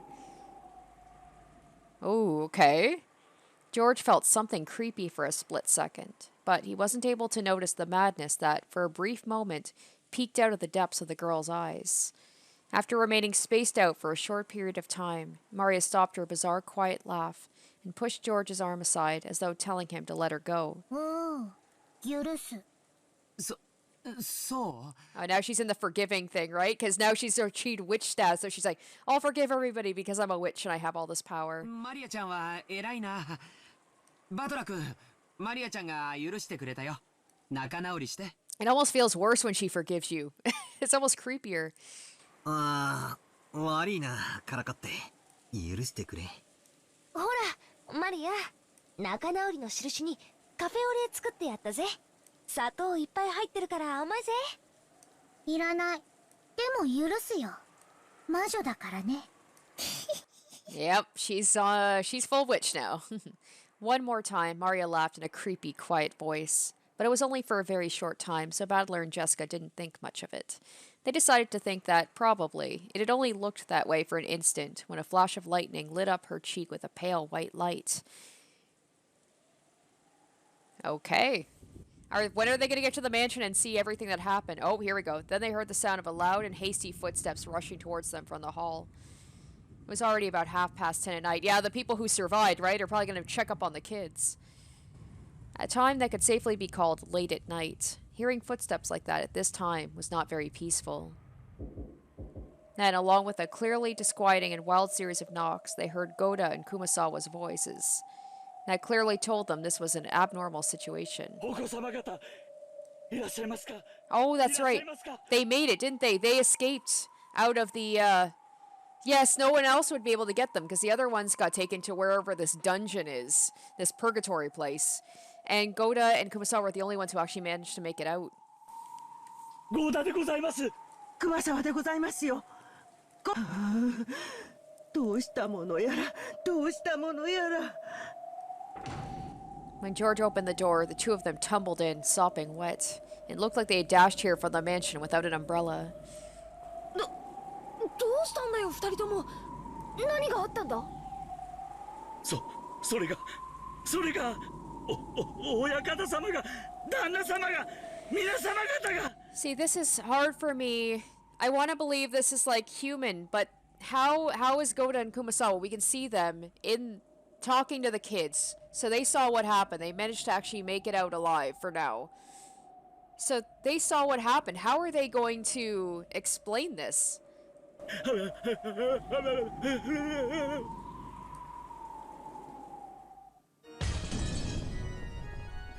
Okay, that's it. Well, we're not done yet. We're gonna go into the next little bit at least. Okay, so we're going back into the dungeon. It was a pitch black room. There were no windows, and by the light from the weak bulb, only one could just barely make out the state of things around them. It appeared to be an old, forgotten, dusty underground storehouse, with some kind of furniture haphazardly thrown into it. Okay, so we're in a legit dungeon. So this isn't that purgatory area like Rosa went to. Maybe Rosa was the only one because she's the only one that Mario was really upset about or upset at. And I could definitely see Kinzo having an actual dungeon because I mean he's got the underground room for all that gold, so I could definitely see him having a dungeon. However, even with just a little light, one could at least tell it was probably not a storehouse, because that room was sealed off with iron bars. ここはどこなの? This is where I could see a human having done this, brought them to an actual dungeon area. But once, like, how... I need to have Goda and Kumasawa explain what they saw, because it's a whole thing about, like, unreliable narratives, right? Unreliable narrators. So, I need them to say whether, like, we saw a person kill a bunch of people, or are they going to say we saw some bunny girls, and then a weird girl in, like, a red dress kill a bunch of people, like, わからん。ここは屋敷の地下なのか。食堂の真下にこんな部屋があったのか。I wonder if they're going to stumble upon the gold room. They had been dropped into what appeared to be a pit and fallen into this room. Therefore, it would be appropriate to think this room was directly below the dining hall. However, not even Kraus could bring himself to believe there was pitfalls rigged in the beloved dining hall, where he had enjoyed his meals for years, and that directly below it was this dungeon-like room. But the ceiling, when they looked up, was made of rugged stone, and they could not understand from where in that ceiling they could have fallen. Okay, well now we're getting to a thing like, okay, it doesn't seem like it's possible for them to have fallen in through a pit hole, so now it's just like, okay, so how did they get here if we're to explain it by a human having done it? No, all 5 people who had been dropped here thought the same thing. Although they had felt the sensation of being dropped into a pit, there was no way there could be pitfalls in the dining hall, nor could this dungeon-like place be directly under it. But, in point of fact, they had fallen into this place and were locked in. And so they were confused. Here's another locked room situation, except it's literally locked as in, like, with bars and a key. あの高さから落ちて誰も怪我をしなかったのは幸運かもしれませんな。シャン、カノン、君たちはこんな部屋の存在は知っていたかね。いいえ、僕たちもこのような部屋のことは存じかねます。本当に？本当です。本当にこんな部屋知りません。 I'm just like, are Shannon and Cannon, are they playing dumb? Or are they legit, like, not know what's going on right now? It seems that Kyrie thought there was a good chance that, despite their age, they might know of the mansion's secret tricks as servants permitted the one-winged eagle. There was a long silence, as if evaluating their answer. いや、シャノンたちが知らないのは事実だろう。何しろ、綺麗好きのシャノンだ。Not you, Cannon, you suck. 彼女がこの部屋を知っていたなら、もっとピカピカに磨き上げているだろう。この部屋の汚さが、君たちがこの部屋を知らないことの証だ。今はそんなことより、これからどうするかの方が先決だと思わんかね。その通りです。警察に、いえ、それから救急にも早く電話をしなければ。Nanjo's words rang hollow. Obviously. 6 people had been killed in the dining hall. They had all witnessed the exact moments where when the 6 had been killed. And what's more, it had been done by half destroying their heads.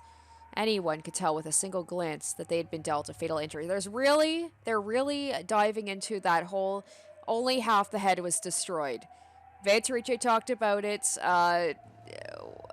Gap talked about it, Vadler and Angie talked about it. Now they're talking about it, so this is important, obviously. Everyone understood calling for an ambulance now would be completely meaningless. ありがとう、南條先生。私たちは伴侶がもう生きてはいないことを理解できて。 Wow, Kyrie, that was so passive-aggressive. She's like, yeah, thank you. You don't need to be a doctor to know they're dead. 気休めでも救急と言い添えてくれてありがとう。夏井。Wow. I know Kraus and Natsui do love each other, but it's weird to see him actually expressing emotion. Once again, an oppressive silence took control of them, but Kraus shook his head harshly over and over and decided, just for now, to forget the pain of losing his wife and dedicate himself to figuring out where they were. I had a feeling Ava was probably going to die early because she made it to the end last time, so we have to focus on other characters this time. But poor Rudolph, man. He almost always dies in the first Twilight. 親父はもうダメだ。口で言って理解や説明が求められる段階にもうない。 Nobody answered. Without any kind of discussion or mercy, 6 people had been killed in an instant. And Kinzo had so boldly proclaimed for them to become sacrifices in a 13-person murder ritual. Since they had been locked up in this place, they too would probably become the ritual's next sacrifices before long. Around this time, their eyes were becoming used to the darkness, and bit by bit, they were starting to be able to make out the dungeon's interior. What they thought was furniture haphazardly left in the dungeon turned out not to be furniture at all. That's Shannon and Cannon, they're the furniture. They were small cages that could be used to imprison a single person, restraining tables. Or were those torture racks? What is it with these games and having torture rooms in the basement? At any rate, it was obviously more ghastly than a mere jail cell. Since those objects were rusted and covered in thick layers of dust, there was no doubt they had long been forgotten. Maybe you could even have called those things Kinzo's sealed and forgotten madness. However, it was this room in which they'd now been locked away. Those objects weren't exactly comforting to people who were locked up, hoping to be released without harm. とにかくここを抜け出そう。私たちは伴侶や友人を失い、涙を流すことに時間を費やしたいが、今はそれ以上に子供たちの身が心配だ。お子様方はご無事でしょうか。祈るしかない。そういえば、熊沢さんと郷田さんはここにはいないな。ひょっとすると無事に逃げ延びられたのかも。かもしれませんが、子供たちと合流しててくれれば心強いのですが。I can't believe of everybody, Kumasawa was one of the ones who was able to make it out. I guess they said she can move when she wants to. 郷田さんはいざという時頼りになるし、熊沢さんは経験豊富で落ち着いてるし。Is she calm? Really, Kumasawa? She always seems to be the one being like, yee, like all the time. きっと力になってくれると思います。そうだといいがな。Shannon and Kraus smiled bitterly a little, but they quickly realized how improper that was and stopped, clearing their throats. 楽観はできないよ、姉さん。僕らに続いてもう襲われてしまってる可能性だってある。同感ね。お父様が食堂で執行したのは魔女の碑文の第1の番の6人殺しなんでしょ。なら第2の番は寄り添いし2人を引き裂け、逃げ隠れて寄り添っている郷田さんと熊沢さんがもう殺されている可能性だって否定できないわ。きっとゲストハウスに合流してて子供たちを守ってくれている Ooh, な that んて would be interesting. Yeah, 現 because 時点では全くできないわよ。 all the other times. Yeah, because close implies more that close in relationship. Usually, like, people who are in a relationship or lovers or things like that. Because what has it been? The two were Ava and Hideyoshi. Also, like, a close bond. There was Rosa and Maria. They were one. And then there was Jessica and Cannon. So, yeah, a little bit different this time. Literally, they're just close in proximity, Goda and Kumasawa. Kyrie coldly analyzed the worst-case scenario. Even for her, it was heartbreaking to have lost her beloved husband. But right now, the most important thing was protecting that husband's son, along with the other children, from becoming sacrifices to the insane family head. She overcame her sadness with the parental urge to protect the children. It seemed both Kyrie and Kraus were strong enough to forget their grief, if only for the time being. They could let their tears flow later. That's one thing I gotta say about all the adults. They all genuinely do, like, want to protect the kids.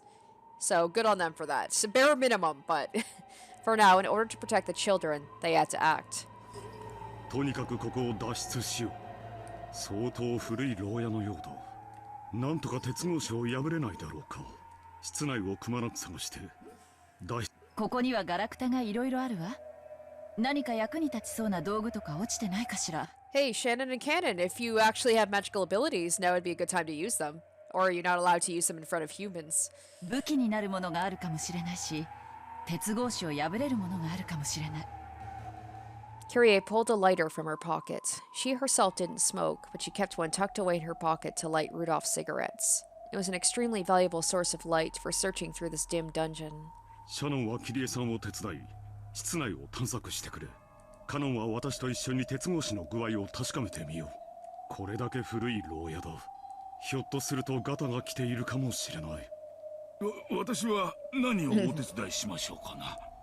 Nanjo, you're basically just here to confirm whether people are dead or not. You don't really do much else. 体力を温存していてください。やがてここに親父殿が現れるだろう。親父殿に言葉が届くのは南條先生だけです。ある意味、南條先生に我々の命は握られているかもしれない。Yeah, no pressure. 私の言葉などもう届きはせんでしょう。申し訳ないが、そのお役には立てそうにない。I still have my suspicions about Nanjo. He always seems to make it pretty far in with a lot of these ones. Yes, he does die eventually, but I feel like he's being used somehow, because he's always the one to confirm whether people are not or dead, and I think he's playing along with whoever the actual murderer is. And then maybe gets betrayed and ends up dead.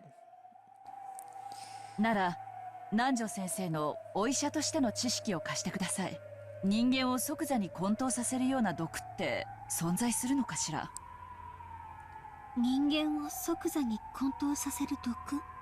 どういうことですか？ Ah, Kyrie, smart. She's thinking about like people were drugged or something. Like that's how they thought they fell into a they thought they fell into a pit hole, but they actually got drugged and were dragged down instead.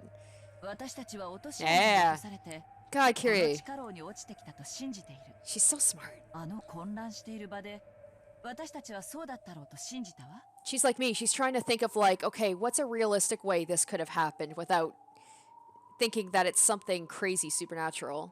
でも、この地下牢の広さを測ってみてわかった。And isn't it weird how nobody's talking, be like, what the fuck?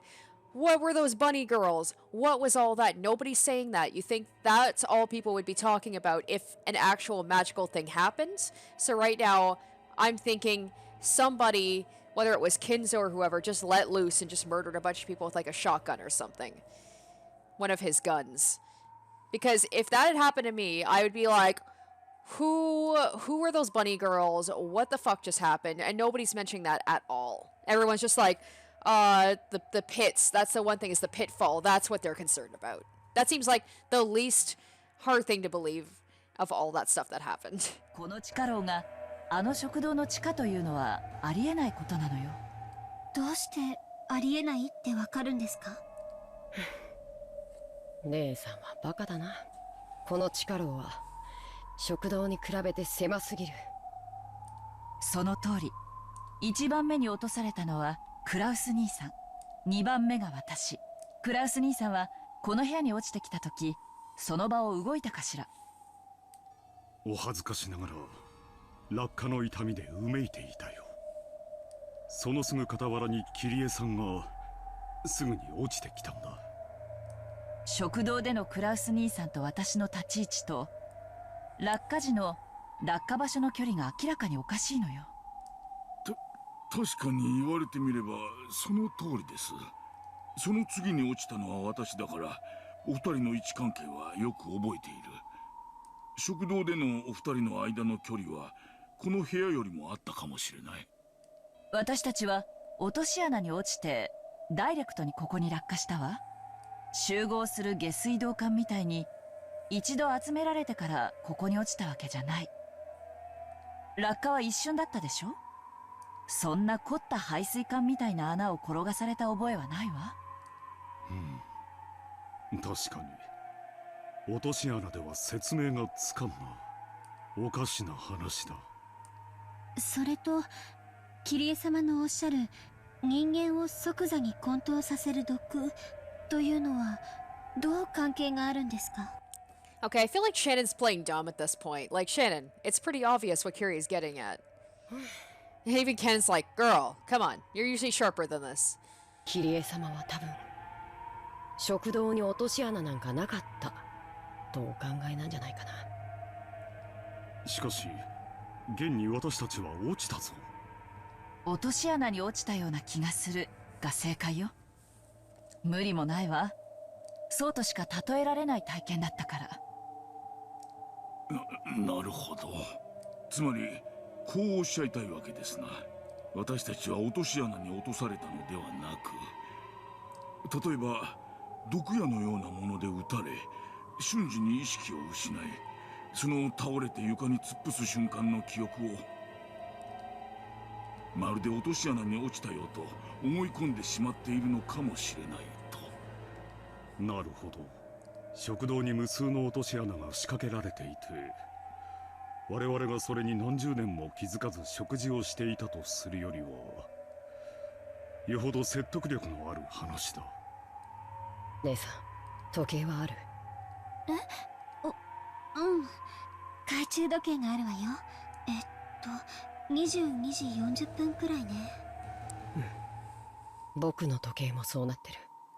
つまり僕たちは食堂での大騒ぎから十数分も時間を経過させてないってことになる。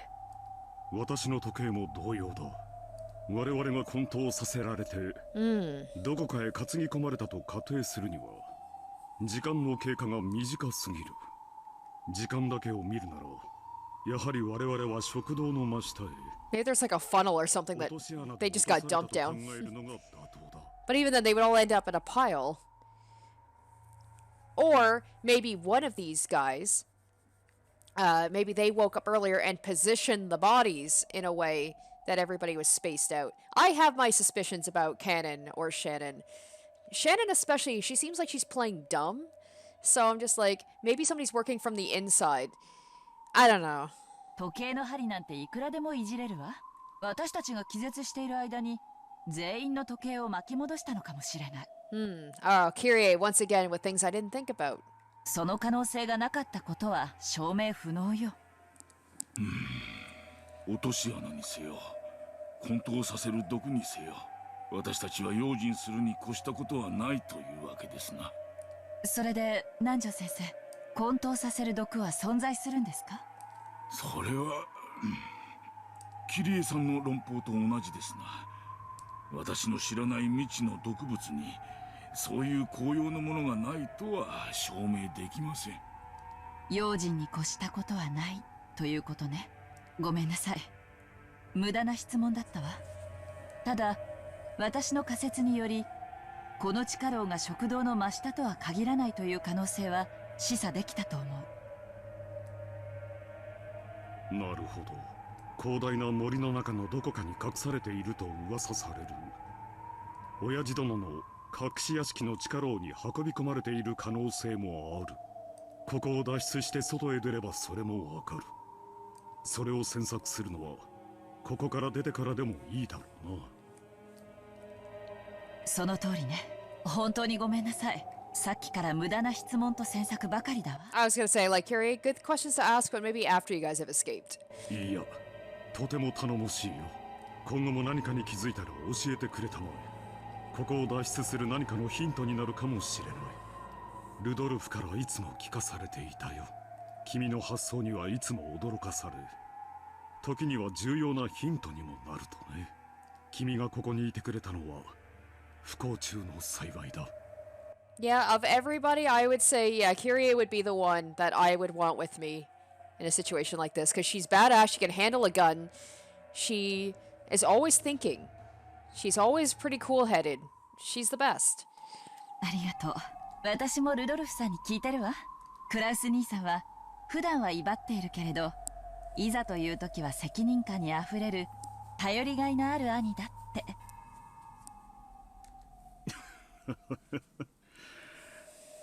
さすがにそれは世辞が過ぎるね。くそ。それにしても頑丈な鉄格子だ。カノンの方はどうかね。いいえ、こちらも全く。 Kraus and Cannon tried wiggling out of the bars in various ways, or each of the bars. There were a few bars that could be twisted, and a few felt like they had enough room to rattle around a little bit, but even so, they could not be broken with human strength alone. However, there was still hope if they could use some kind of lever-like tool. It was still far too early to give up yet. The children's lives were hanging in the balance. Even if there was no hope, they still couldn't stop their struggle, and it was better even for them to act this way. If they were to stop, there was no doubt they would once again be overcome by the grief of losing their loved ones and crouch down, clutching their knees.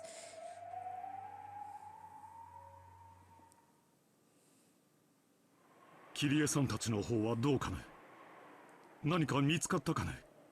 握って隠せる程度の石ころは見つかるわ。こんなものでも武器にはなるかも。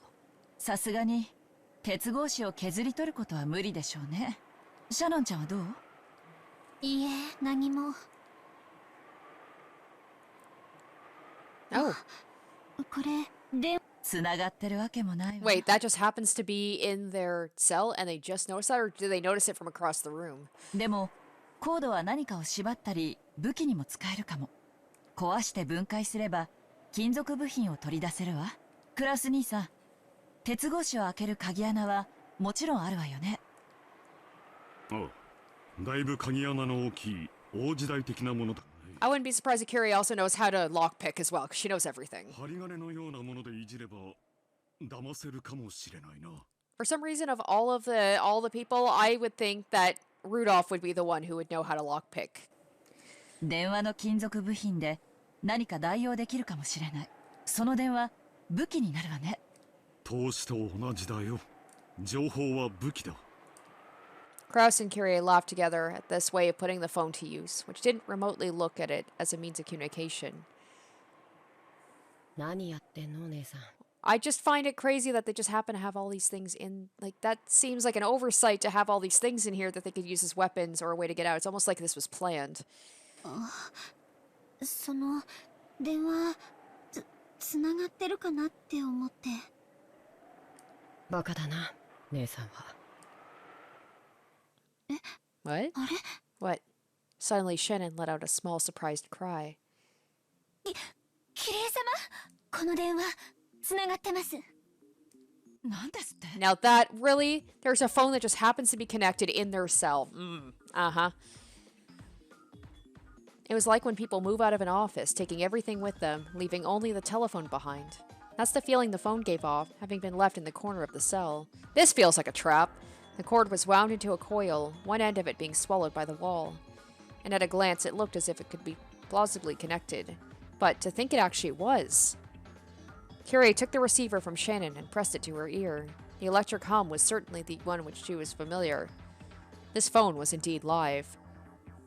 なんという幸運。警察へ連絡しましょう。待ちたまえ。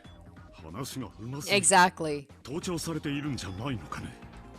そんな細工するくらいなら普通は電話線を切断するわ。電柱が本気で見落とした可能性が高い。気づかれたら今度こそ電話線を切断されるかもしれないわ。警察への通報を盗聴されて何も困ることはないのだし。 That did make sense. The point of a wiretap was to overhear some important piece of information. But the way things were now, they could not think of a single thing that would have come up in a conversation to the outside world that could be troublesome to have heard. Curie instantly concluded it was more likely to be a mistake on Kinzo's part than a trap. 確かに一理あります。外線は確か0番からだ。カノ君、私は電話するからあなたは外の様子を伺ってくれる？誰かが近づいてくる気配があったら知らせて。はい。 Cannon raced off towards the iron bars, silenced his breathing, and strained his ears. As everyone present watched her, Curie dialed 110. This is interesting. However, she pushed the hook down repeatedly and redialed. It didn't seem to be working very well. It was a trap. 外線は0番から110番は0110じゃないの？うまくかからない。貸したまえ。私がかけよう。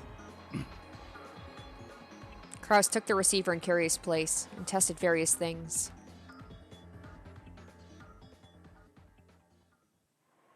But in the end, they were unable to notify the police. The phone itself was definitely live, but the circuit was apparently cut somewhere.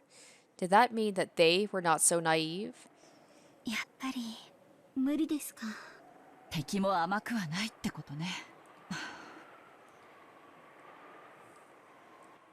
Kyrie let out a deep sigh, leaned against the wall, and hung her head for a while. As tough a girl as she was, for a brief moment, she might actually have had the naive hope the phone could actually work. She sneered at herself mockingly for holding on to that naive hope for even one moment. And then she thought back upon just what was happening here. Honestly, despite having been shown such a thing right in front of her eyes, or rather, exactly because of that, she still could not think of that gruesome mass murder as something real. It was less that she couldn't believe it, and more she didn't want to. Alright, we get the details of what they actually did see. Alright, here we go. Oh, alright, Ushiro Miyakinzo had killed 6 members of his family. Okay, they're bringing up the girls. He had summoned strange witch-like, demon-like people right out of thin air. Okay, so that was my big thing, is nobody was mentioning, but Kyrie did mention it, so now I'm just kind of back to square one, being like, how do we explain that? More drugs? Was there some drug pumped in the air and they all had like a mass hallucination? And with something like magic, he had begun to kill people one after another. Too much to handle. Even though she definitely saw it, there was no way she could accept that spectacle. そんなことあるわけがない。あれはきっとお父様の友人か何か。それがあらかじめ食堂のどこかに隠れていて、手品的に突然姿を現して私たちを驚かせただけなんだわ。そう考えなくちゃあのめちゃくちゃを説明できない。Kyrie, I like to think of myself as like a less intelligent Kyrie. I'm always thinking too. I'm always coming up with ideas and theories, and I don't want to believe what's going on. But at the same time, it seems like it happened. She's the same way. Like, she saw it happen. I saw it happen. We don't want to believe it, but we don't know how else to explain it. But when those 6 had all of their heads blown apart, a golden arrow had flown around and around the room. That had truly looked like magic. Was that another thing we just saw wrong? There's no way it was magic. There must be some kind of trick to it. Since it was capable of smashing heads, there's no doubt it was some explosive. For example, a styrene toy plane like they sell at candy stores, painted gold, with a powerful explosive loaded onto the end of it. That said, at a glance, it had seemed to be flying at random. Kyrie couldn't imagine that such a thing could be fired 6 times, each time perfectly hit the victim square in the head, one after the other. Surely its flight wasn't computer-controlled to seek out and deliver precise hits on its targets, which would make it a high-tech styrene plane on the same level as a guided missile. そんなバカバカしい仕掛けを膨大な私費を投じて作らせたと？あのおかしな余興のために？お父様ならやりかねないって？ A number of mysterious people had appeared suddenly out of thin air. 6 people had had their heads demolished by a mysterious gold-flying object, and the 5 of us were locked away in a mysterious dungeon by a mysterious set of pitfalls, or else put to sleep by some fainting poison dart. The family conference started a bit after 10 p.m. It's only been about 30 minutes since then. Probably, those events, which took place in such a short amount of time, none of us are able to understand, nor come to grips with, even though we witnessed them ourselves. Even if we did get a hold of the police, it would probably be impossible for any of us to accurately explain what we saw. I may only just have witnessed it, but my brain's fried, and I have no confidence even in what I myself saw. Kyrie had to try her hardest to rouse herself from her overwhelming confusion, just to hold on to her sanity. くそ、どうなってるんだ。くそ、くそ。 Kraus started to become desperate, hitting the hook multiple times and redialing over and over. He too was feigning composure, but was unable to hide his panic. The more he redialed, the more the pretense of serenity peeled away. None of this makes any sense. Kyrie couldn't help but pray the events that had just occurred were no more than a dream. Suddenly, the look on Kraus's face changed.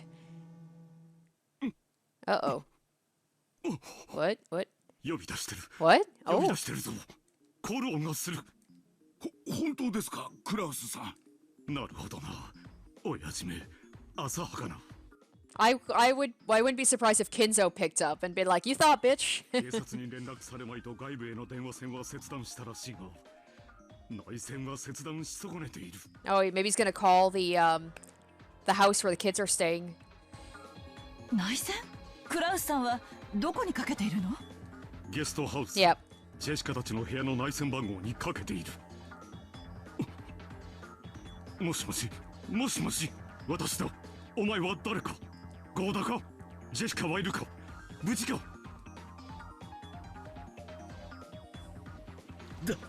旦那様、ご無事でよかった。はい、ジェシカお嬢様たちも皆さんご無事です。父さんなの？無事でよかった。母さんは無事なの？ About that. そこにいるのKraus choked on his words. Kraus had clearly seen Natsui's head crushed and seen her killed right before his eyes. Eventually, he was going to have to tell that to Jessica. However, Kraus began to fret over whether he should tell her this very moment, and lost his words. But even that was an answer under these circumstances.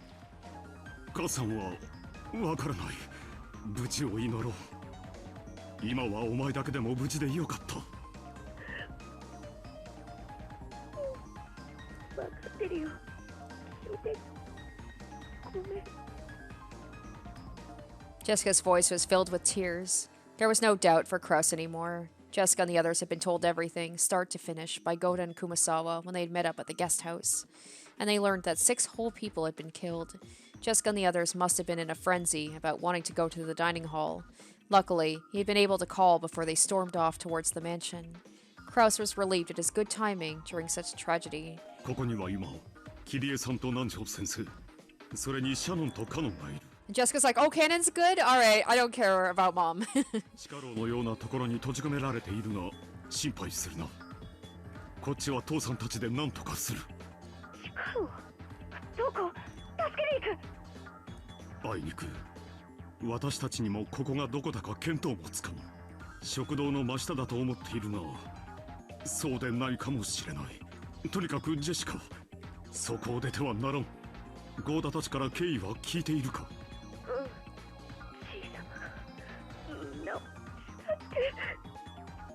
おじい様は今正常な状態にない。出くわせは危険だ。殺されるかもしれない。私たちを助けに来ようなどと絶対に思ってはならんぞ。こっちはこっちで何とかする。じゃあ私たちはどうすればいいの？小さなめ、よくも母さんたちを。あの死に損ないぶっ殺してやる。ジェシカ、そんな言葉を使ったら母さんが悲しむぞ。レディーはそんな言葉を使うもんじゃない。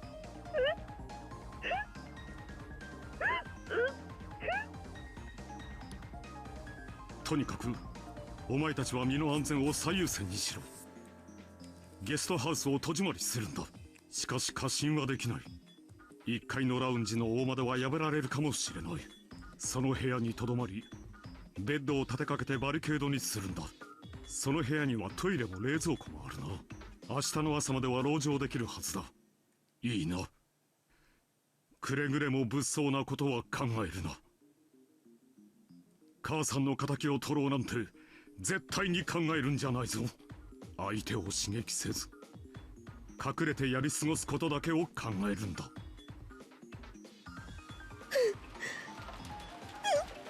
分かったよ、父さん。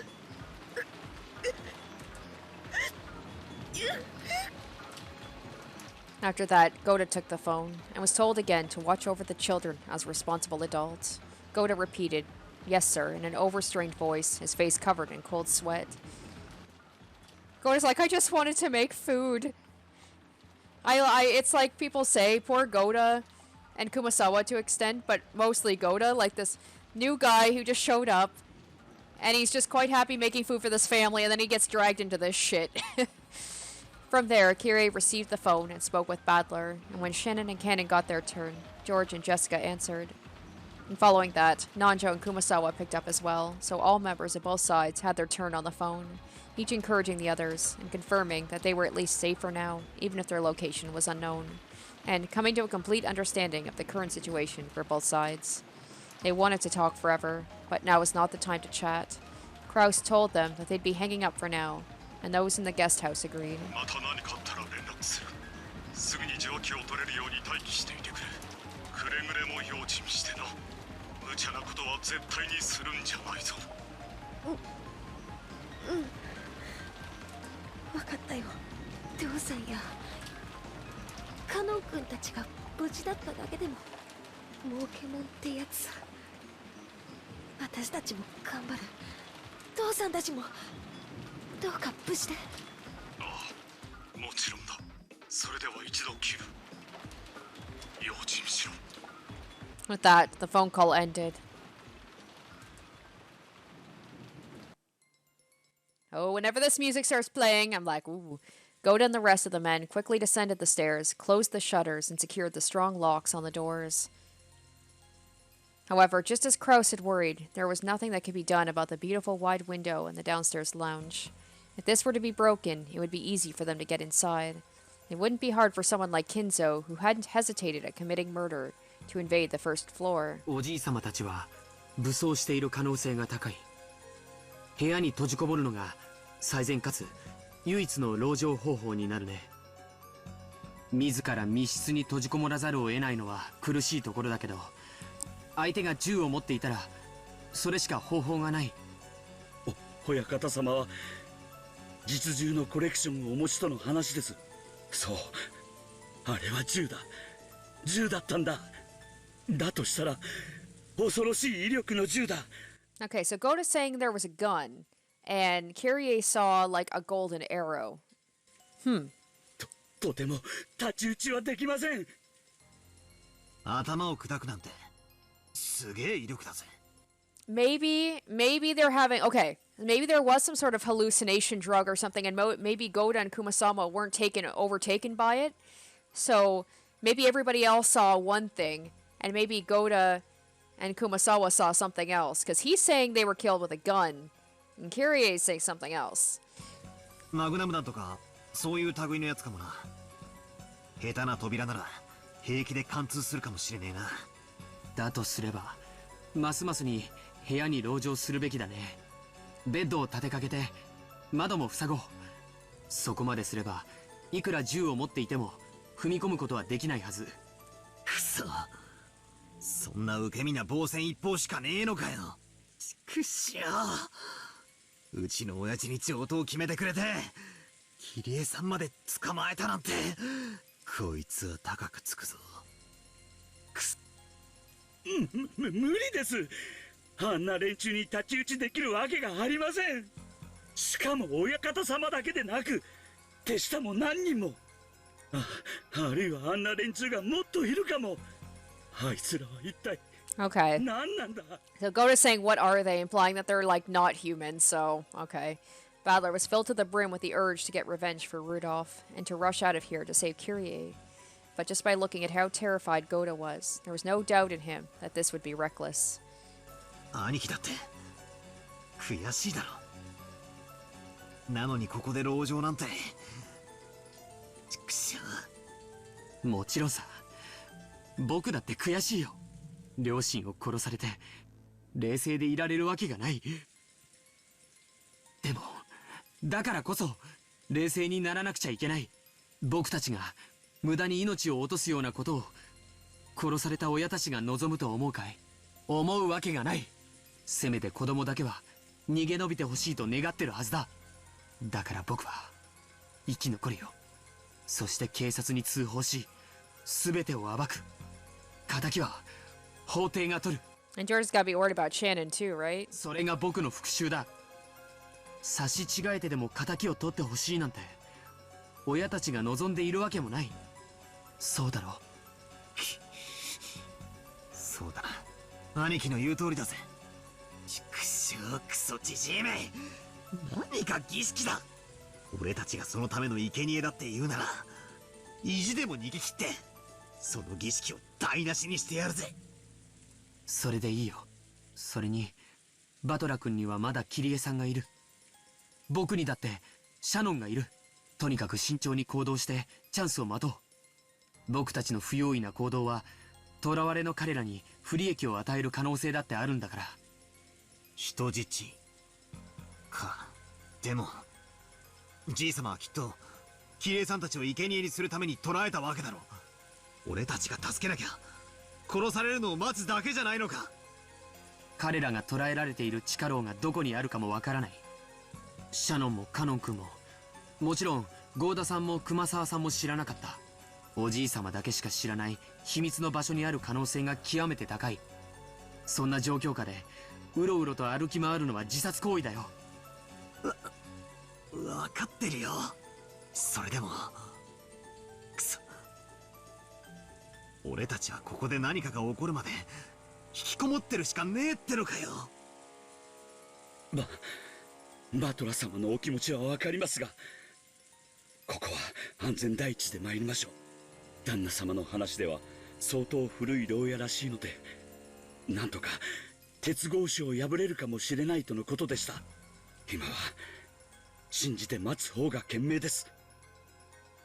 おじい様の手下が何人もいて、みんな武装しているんだよね。ええ、そうです。そして多分みんな武装を。Goat had been able to say Kinzo had others on his side, but he had not been able to mention that they were mostly all young women, like witches, and committed their murders using strange magic. Alright, so that throws that idea out the window about them seeing different things. If he had said that, it would only have caused the others to doubt his sanity. No, in fact, he himself still couldn't understand what he had seen, and was doubting his own sanity. But regardless of sex or appearance, regardless of whether it was done with magic or a gun, the fact those girls had followed Kinzo's orders and killed 6 people in an instant was an unshakable truth. Those people came to attack the guest house as well. What would happen? Just closing the doors and windows like this was surely meaningless. Alright, another wild episode. Things are really ramping up now. We had like the slow start to chapter 4, but now we're getting into like the exciting stuff. That whole Rosa and Maria thing was insane, and like Maria, it seems like she's full on witch now. There's no going back to sweet Maria again, at least I think for this chapter. And then the revelation of this dungeon, which has not been brought up in any of the other chapters. Interesting. So it's good that they can get a hold of each other, but it's just a matter of time before the second Twilight, and who are going to be the 2 who are close that are going to be killed? That's the question. Now, I am super excited to see what's going to happen next time. I hope you guys are too. Thank you for watching, and I will see you next time. Bye. Special shoutouts to my top tier patrons: Nana, Sparky, Dumbass Loser, Tequila Mockingbird, Puncake G, Derek Nickel, Harry Gazif, Asborn Kennedy, and Icognito.